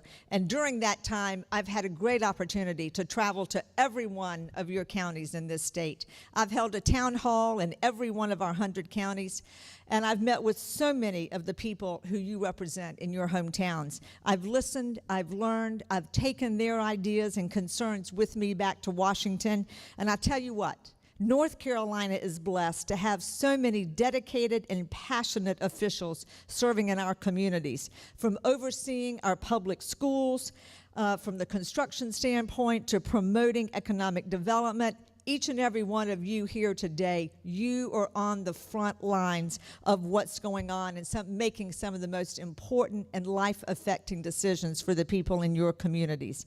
And given the current economic climate in our state and across the country, I understand how difficult those decisions are to make. We all know too well that budgets are strained at the federal, at the state, and at the local levels. And we've made progress, but we've still got work to do to get North Carolina's economy back on track, especially in our rural communities. Our unemployment rates are way too high in our rural communities, and businesses are struggling to be able to grow and create jobs. And unfortunately, in the last several months, we have seen policies proposed at the state level here in North Carolina that are taking us backwards instead of forwards. When our state leaders now, they should be focused on the economy and on jobs. And we have seen our state leaders, as you've heard today, reject healthcare expansion dollars when middle-class families and low-income families really need this medical expansion the most. North Carolina is the only, let me repeat that again, the only state in the nation to cut off access to federal unemployment compensation due to the actions of our state legislature. We've seen budget bills and new tax provisions that cut back our historic investments in education from pre-K to community colleges and universities that will harm our state's ability to thrive and to attract business. And we've seen unprecedented efforts that will limit women's rights, will restrict access to the ballot box, and will silence our students. Not only do these laws threaten the very values that made North Carolina great in the first place, they do nothing, absolutely nothing, to solve the pressing problems of the economic issues facing each and every one of your communities today. But as the theme of this conference indicates, we will not stand idly by when it comes to doing what is best for our state and the families who depend on us. And thanks to the leadership of Reverend Barber and the dedication of so many officials and citizens across North Carolina, the theme that you've got, working to achieve the change we seek, is put into action every Monday night in Raleigh. And as Reverend Barber said, I like the name, the Majority Moral Monday. And I think it's one of the great parts of our democracy that people can peaceably assemble and make their voices heard. That's how we do things in our state in North Carolina. That's how we've always done things. We stand together to fight for our stronger families, stronger communities, and a stronger state.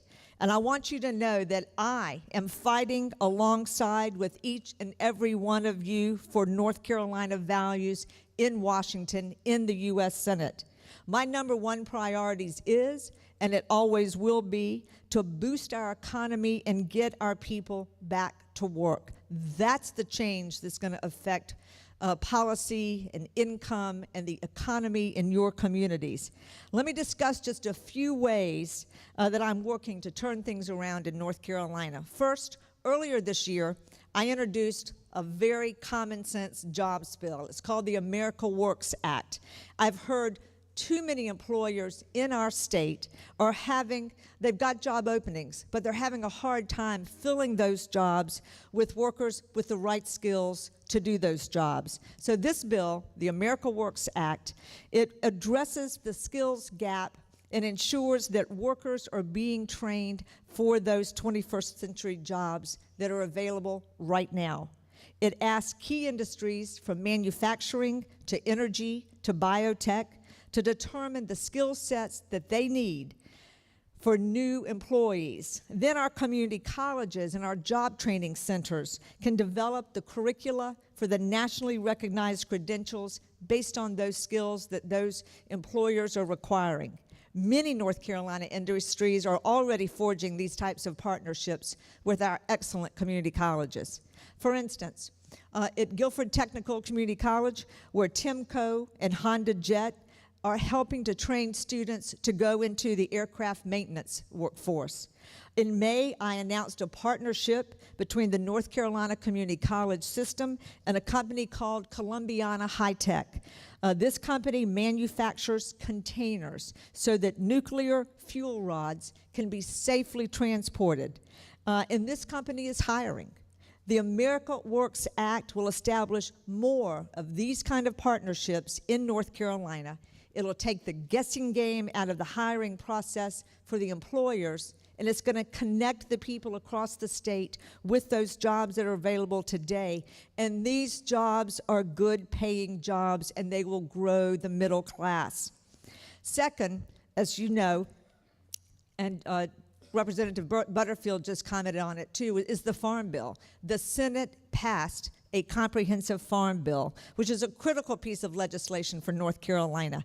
Agriculture is the largest industry in our state. It's a $77 billion economic enterprise, and it employs about 1/5 of our entire workforce.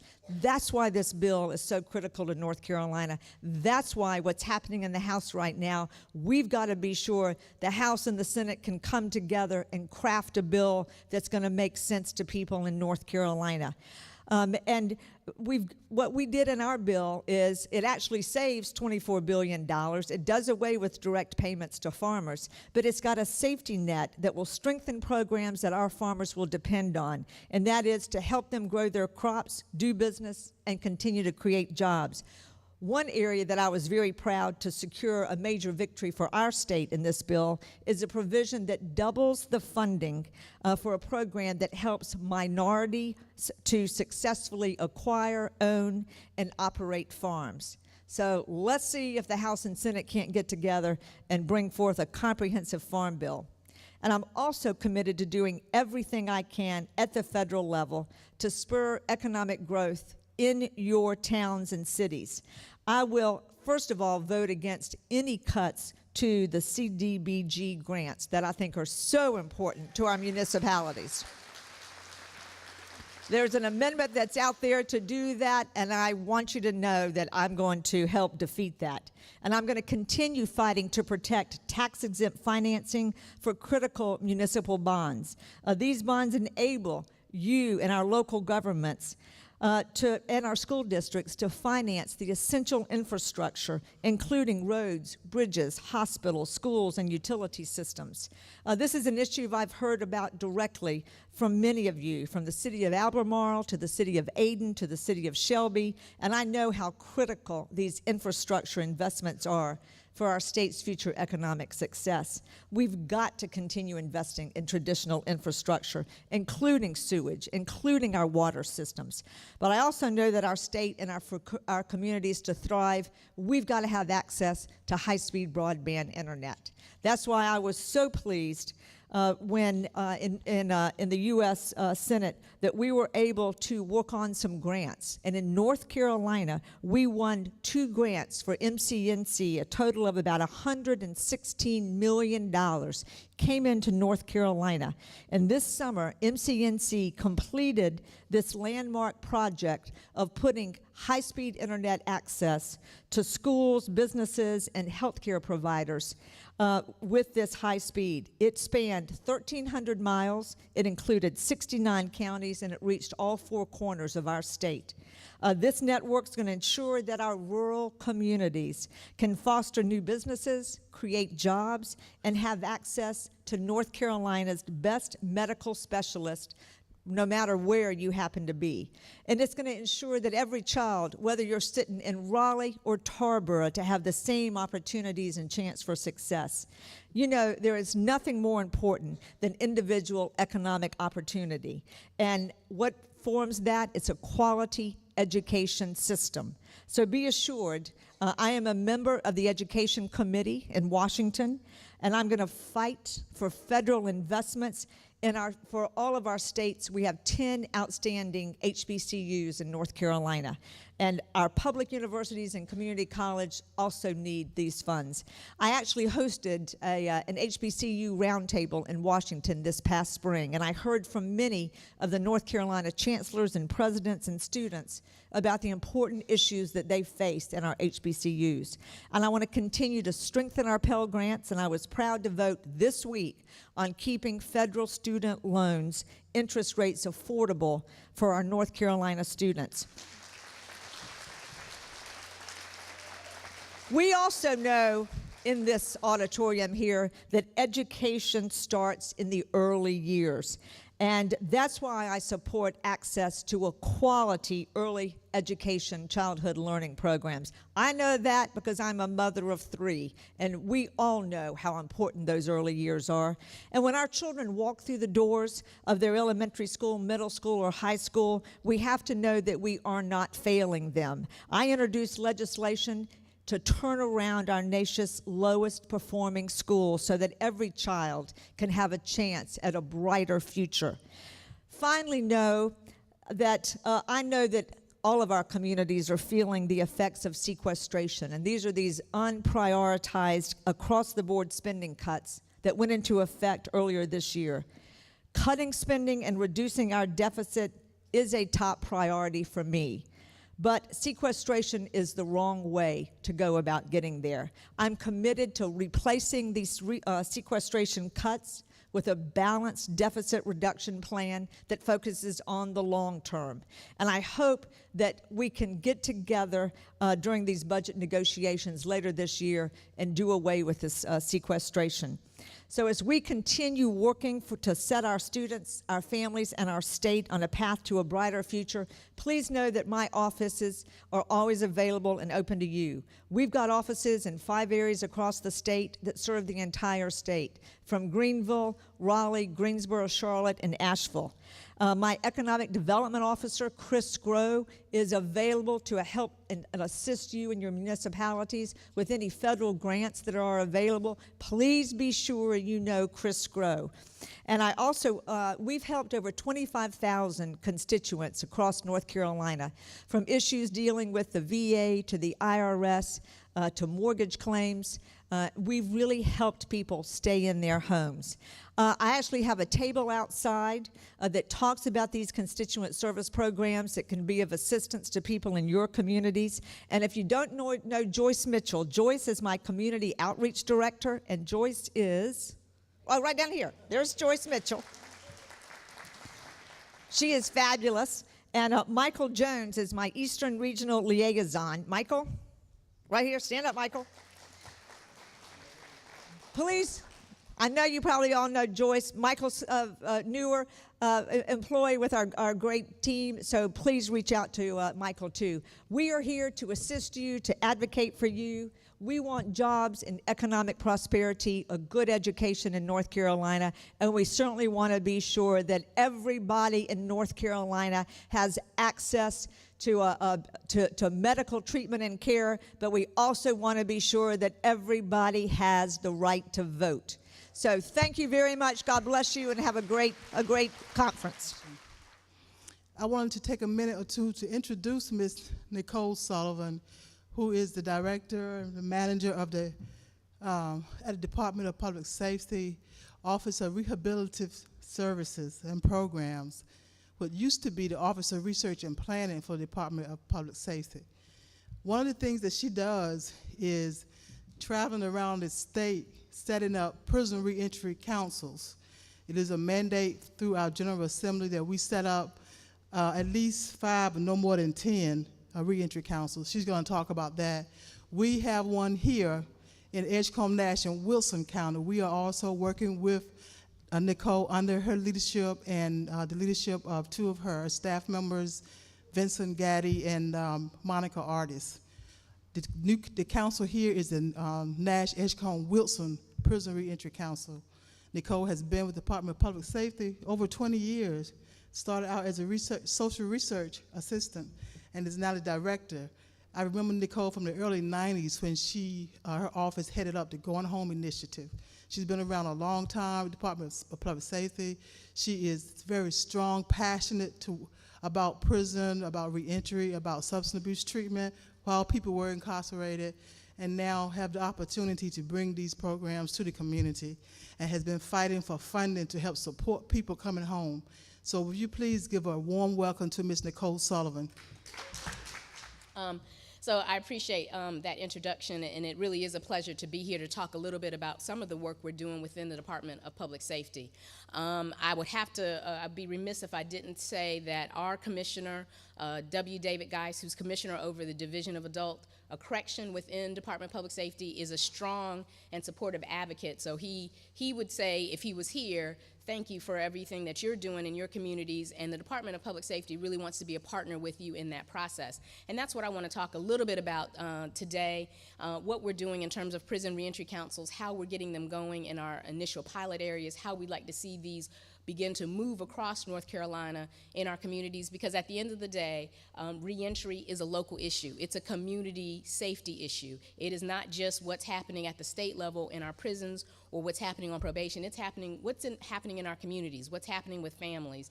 And so we really want to be a partner with the community in setting up these initiatives. So I'm going to kind of go through this PowerPoint. Please stop me if you have questions. I'll be here a little while after. But this really is just giving you an overview of where the department is and how we want to partner with the community on some of these initiatives. One of the places that we need to start, though, is the changes in our sentencing laws. Are folks aware of the major change that happened in 2011 with the passage of Justice Reinvestment Act? This was the first major change to sentencing laws in North Carolina in about 15 years. Are folks somewhat aware of Justice Reinvestment? As you can see here, one of the major purposes of justice reinvestment was to kind of reduce the prison population. We recognize that prison is a very expensive option, that there are more effective and cost-effective ways to deal with the issues of crime in our communities. And so justice reinvestment really wanted to focus in on how we bring the prison population down, how we reduce spending, but most importantly, and most critically, that we reinvest those savings that we see on the prison side by closures and so forth, that reduction in the budget, but bring those monies to the community to support community-based treatment and programs. So that's what the reinvestment part is. So it's not just that we're going to close prisons. We are doing that. You will see in the budget that just passed about 5 facilities will be closing. We anticipate in the future that there will be additional closures. That has a concern because we've got employees, obviously, in our communities who work at those facilities, but we see that shift going to the community and really working more with community-based treatment and programs. So that's really what Justice Reinvestment kind of brought to the table. These are some of the reasons what was going on in North Carolina. Our prison population was rising between 2010 and 2020.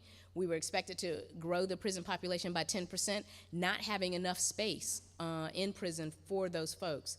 The vast majority of people coming to prison and getting ready to exit, our felons, most of them would not have supervision when they went out. So basically people completed a prison sentence, but there wasn't the opportunity to reconnect them with services.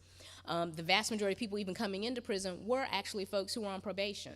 So they necessarily weren't directly sentenced, but they were on probation first, may not have been successful on probation, and then came to prison. Community treatment programs, not evidence-based. We're not getting kind of the bounce and the resources out of those programs that we'd like to see. And then lastly, one of the major changes under Justice Reinvestment, North Carolina and South Carolina actually is the other state, we're really using prison, one of our most expensive resources, for folks who typically go to jail, misdemeanors. And in most other places, misdemeanors only go to jail. So that was one of the things that we also changed in this law. One of the big things that we have been able to do with Justice Reinvestment is now folks will be getting supervision when they get out of prison, and that kind of leads us to the conversation on reentry counsels. So what Justice Reinvestment did, I think, for sentencing law is to kind of refocus everyone on recidivism reduction. Public safety officials and experts know that reducing recidivism can have that profound impact on long-term public safety of communities. Again, as I said, it's a community issue. We can talk about it at the state level, but at the end of the day, we really have to talk about what's happening in communities and what are the resources to assist people either coming out of prison or those folks who are currently on supervision in the community not to go into prison. That's what the recidivism conversation is about. And in order to do that, obviously we really have to focus in on what resources are available to folks when they do come home. So here are just a couple of things that policymakers, local, state level, this is what we'd like to get folks in the community focused in on in terms of reducing recidivism. So one is effective formal partnerships with state officials, with local officials, with municipal officials, with community-based organizations and service providers. We've got to come together and figure out how we address these problems in our communities, but address them collectively, working together. We do need to make recidivism reduction a local priority. Again, it's not just a state measure of are we doing good or bad. It really is what are we doing to improve our communities and making our communities safer. And then also making sure that we've got the local agencies, organizations at the table working together collaboratively and making sure that they have a voice in what we're doing. So it's not the state coming in and saying, these are the services that you need to have, but it's really the community talking about, here's what we already have, here's where we need additional resources so that we can expand our services and make sure that the community is really involved in that conversation. Some other plans, again, it's implementing policies and practices that research shows works. What's exciting about correctional research right now is we really do know what types of services and programs really help to change behavior and reduce the likelihood of recidivism. Those are the programs that we need to make sure we fund in the community so we have that impact. The other issue, and you heard the senator talking about funding issues, CDBG dollars and those things. Evidence-based programs will also need funding so that we can make sure we're addressing the high-risk folks who are coming out. So we need funding, and where do we get those dollars? Incentives to agencies for implementing practices that reduce recidivism and revocations. There's a lot of pay-for-success type of contracting, incentive contracting. Basically, as you meet your goals, you get more and more money. That's one of the ways that we can really incentivize what folks are doing and making sure we're reaching goals. And then last thing, it really is strengthening and supporting our nonprofit groups to begin really addressing reentry. We've got a lot of folks who are doing work in the community and are helping the community, but necessarily have not focused in on the offender population as a part of their target group. And so what we want to do is refocus folks who are already out there doing good business, but also have them focus in on the reentry population. So just talking about, and Councilwoman Watkins kind of mentioned the establishment of reentry councils. So this is the vehicle that the department has been tasked with implementing from the legislature as the way that we want to organize communities. So in that strategy, again, relationship between prisons and the community, more effective preparing and organizing communities for the return of either former prisoners or, again, folks on supervision in the community, we want to establish a local reentry council. Again, the General Assembly in 2012 designated my office as the state authority on reentry and to really go out and coordinate and help communities initiate these reentry councils as a way to deal with offender reentry. If you want a definition of a reentry council, that's the third bullet, consists of an organized network of individuals and agencies from different disciplines and backgrounds that have a role or significant interest in providing supervision and coordination of innovative responses to the reintegration of offenders or formerly incarcerated individuals at the local level.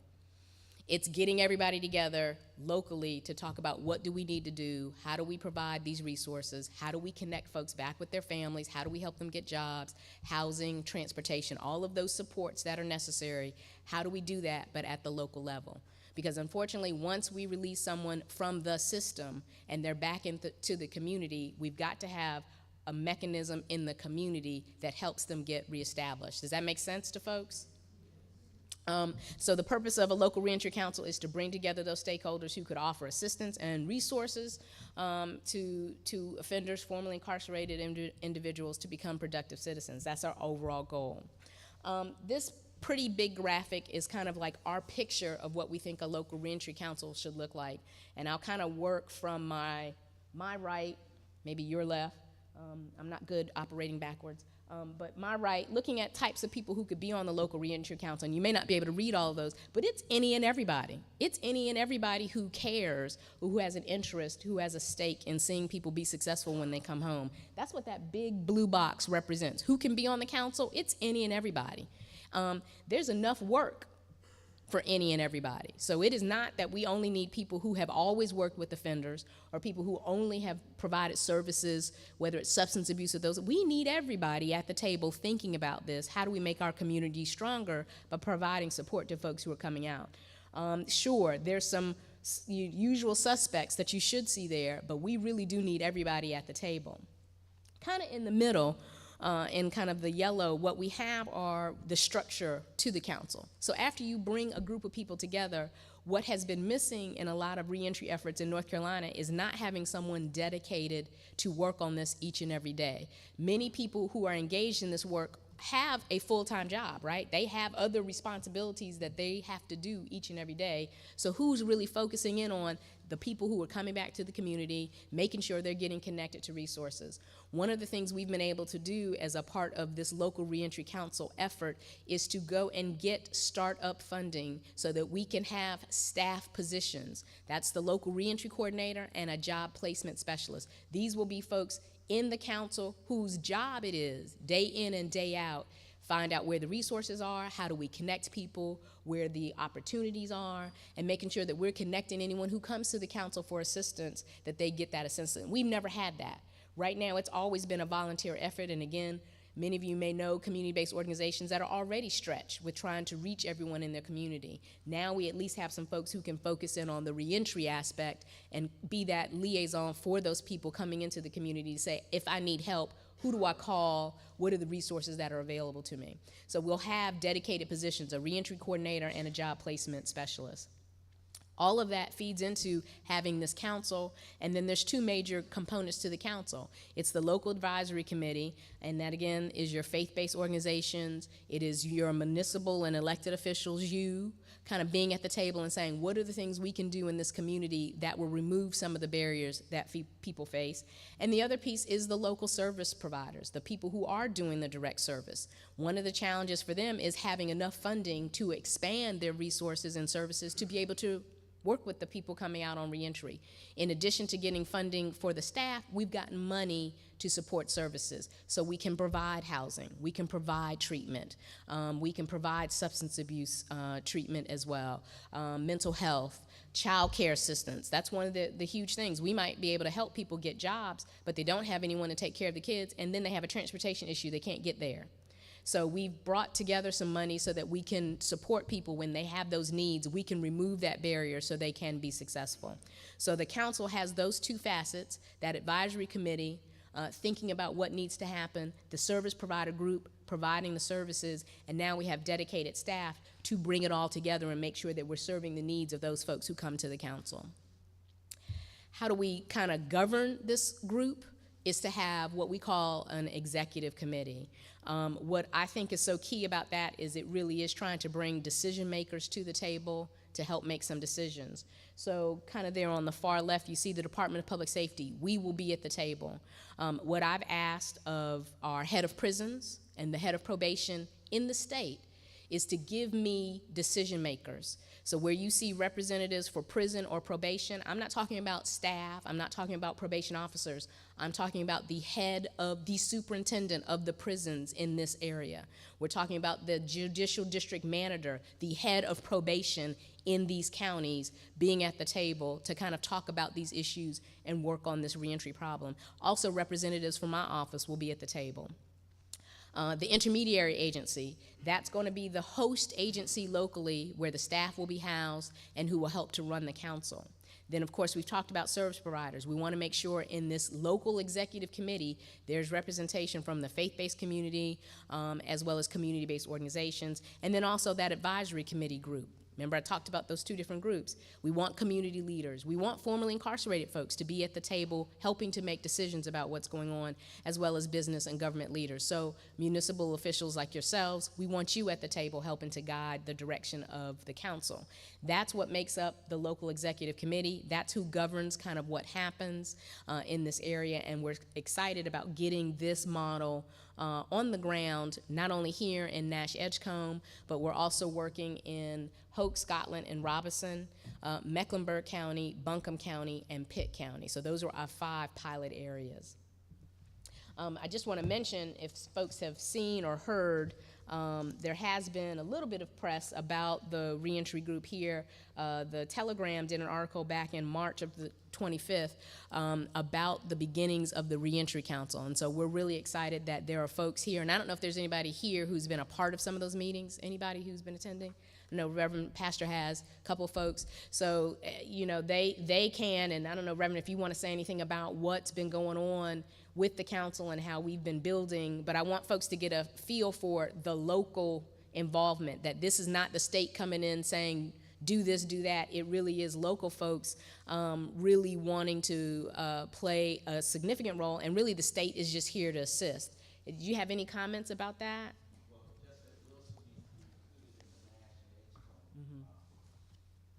Mm-hmm. Right. Meetings have been, you know, some good, some bad. Mm-hmm. Still a work in progress. Absolutely. But certainly the energy is there, the effort has been expended, but it's still way to go. Yeah, absolutely. Thank you for those comments. And that's an honest assessment. I'm not here to tell you that it's all perfect. We have a vision. We're working towards something. We're trying to bring people together, particularly in a multi-county effort. It's hard to get everybody at the table working together, but that's what we're striving to do. So I appreciate those comments, Reverend. Let me just move on. There we go. So just a little bit about kind of what's happening with the prison population, just to throw some numbers at where our system is. So right now, and this was as of June 30th, give or take, so we had about 37, almost 38,000 folks incarcerated. When you look at the people on community supervision, that is the bulk of our population. The vast majority of people are not in prison. They're on some kind of community supervision. They're already out of the facilities, so to speak, and they're at home. So that's 105,000 people. And when then you look at the exits coming out of prison in fiscal year 2012, 2013, that was 22,455, a little almost 23,000. Specifically, just if you want to look at this area, on June 30th, the number of people who were under some kind of community supervision was a little over 3,000 here for the Nash, Edgecombe, Wilson area. If you look at the folks coming out of incarceration, coming back to this area, that was 693. So the target group that we're looking at for the Reentry Council and working with folks is about 3,861. That's just from the state level. You still got folks coming out of jails. And I don't have those figures because we don't have jail data in that way, but then that's a whole nother group that the council can bring to the table. Yeah. Also the federal system. And you also have federal folks returning from the federal system, exactly. Again, I don't have any jurisdiction with those folks, but that's why we want the council to be local. You have lots of people returning to the community who need assistance. We want this structure to be as flexible and nimble as possible so that it can respond to the needs. Yes? Mm-hmm.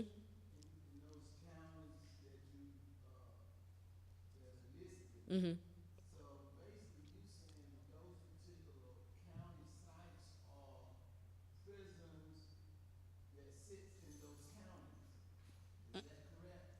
Yeah, I'm not sure if I'm right. These are people coming back to that community, not necessarily that there's a prison there. Correct. Not necessarily out of a prison in that area.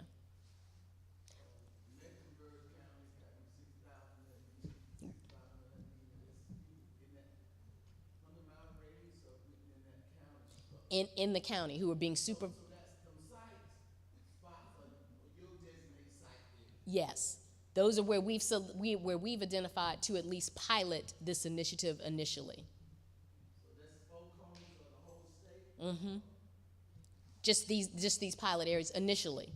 This is the model we want to take every place, but this is where we've initially started. Okay.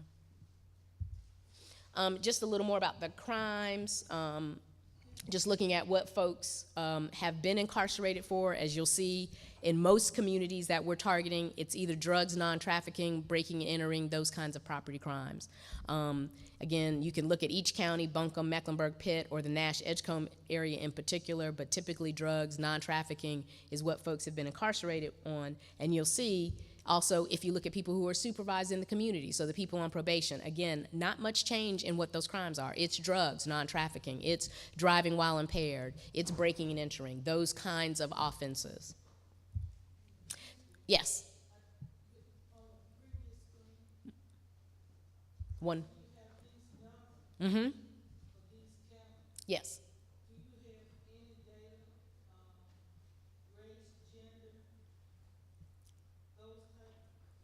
Yes. We have all of that information and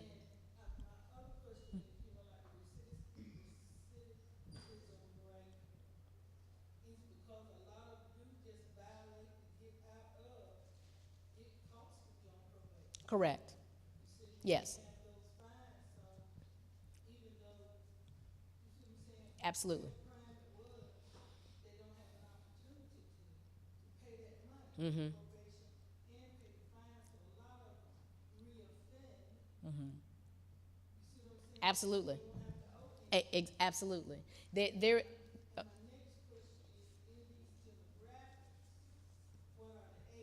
Mm-hmm. Yes. Mm-hmm. Mm-hmm.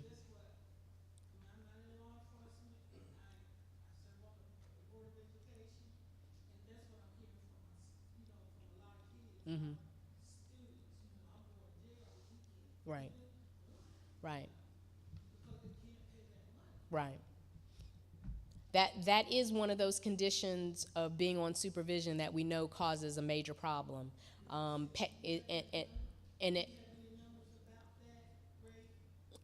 We do have information about recidivism. The reasons, sometimes we primarily look at more recidivism being that rearrest, but the folks coming back into our system because of what we call technical violations, not having a job and not being able to pay your probation fee should not be something that is held against you. But that is what happens, unfortunately. Under Justice Reinvestment, what we've done is created an option where we can work with people and not completely revoke their probation when they are in those kind of technical situations. It could be paying money, it could be breaking curfew, it could be testing positive. And so instead of saying, we're gonna go and put you in prison for a very long time, they are putting people in a program. It's called confinement in response to violation, but it's a much short amount of time, like less than 3 months. They come in, we do some programming, but then they go back to supervision. So we haven't revoked their supervision. We haven't sent them to prison. And if you saw one of my early slides talking about the number of people who come out of prison who are just folks who, as you said, are having difficulty paying these fees. The other issue, and as I was moving on to locally what we can do, it is talking to the judges. It is talking to the DAs because they are the ones who bring those charges. A probation officer has to follow the conditions of release. Paying money is a condition of release. But the judge has the option to waive that if you recognize that the person has no ability to pay it. So talking locally to the judges and to the DAs about that issue is one way that we could stop some of what you're saying, which is people are coming in because they can't pay the money. They have the option to basically waive that as a condition. And knowing people's economic situation, they can waive that and say, okay, this person doesn't have a job. How on earth are they going to pay that monthly supervision fee? They're not. So why are we even making that a part of the conversation? So that's an excellent point, and I think it's one of the things that local municipal officials can definitely be doing is talking to the local DA and talking to the judges about, instead of us keep doing things that we know put people in jeopardy, let's deal with real issues. If people are committing new crimes or something, that's different. If people can't pay money, that's one thing. If people are testing positive, there's probably a substance issue that we need to make sure we're addressing. It's not about sending them to prison. Let's get them treatment in the community. So that's an excellent point. Some of the other things we're trying to do, again, keeping everybody engaged in this process. I want to talk a little bit about housing. There's usually that myth out there that people who have been in prison cannot go back to public housing. That is a myth. That is a myth. We've been hearing it over and over and over again, but there's only in certain select situations based on the criminal offense that would prevent someone from being able to go back to public housing.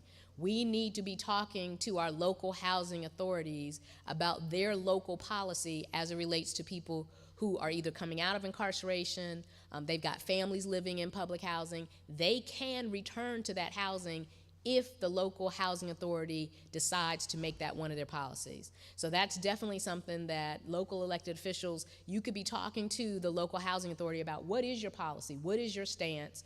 What's the bar that you set for folks? Because from the feds, there is not an all-out ban on anybody either with a felony or recently coming out of prison going back to public housing. That is a myth.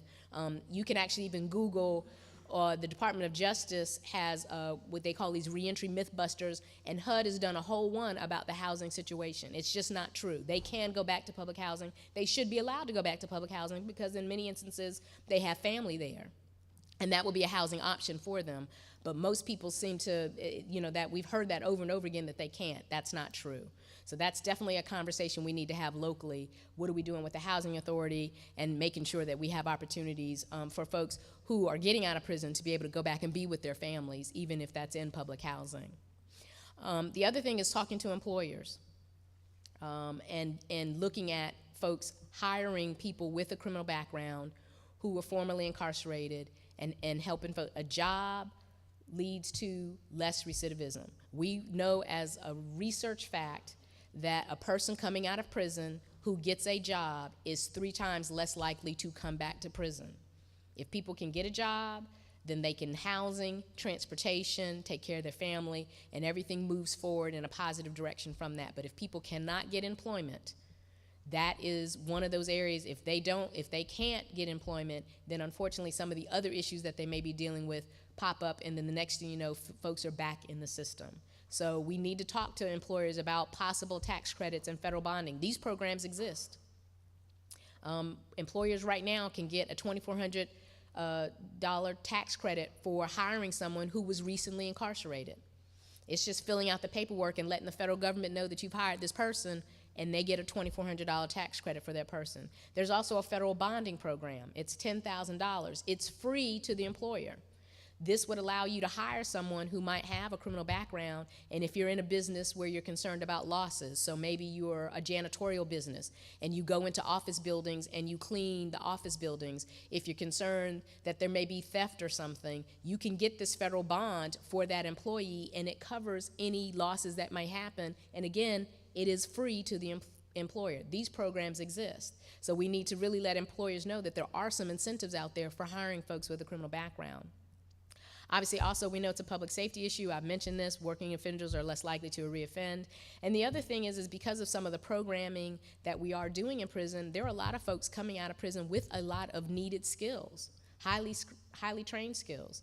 We're doing a lot in the trades, and we have a lot of general contractors come to us and say, who are the folks who've got some of these skills, we'd like to hire them. So there is talent in that pool of folks who have been working or have certain skills that employers could take advantage of.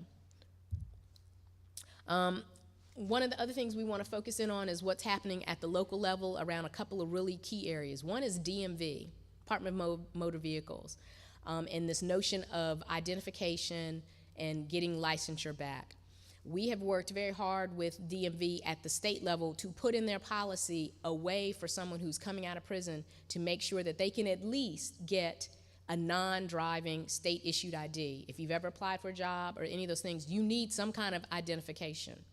We have made a way for folks coming out of prison to be able to at least get that non-driving ID. Now, to get the driver's license can be a different issue because there may be things that they need to clean up on their driving record, but a non-driving state-issued ID, they can get that. They need that so they can particularly apply for benefits, look for a job, housing, and so forth. We want to make sure that DMV officials locally know that those policies exist. We've been talking at the state level about it. We know it's in their manual that it exists, but we're not sure, and we hear that when folks get out of prison and go to a local DMV office, they're still being turned away saying, you can't get a license, you can't get an ID.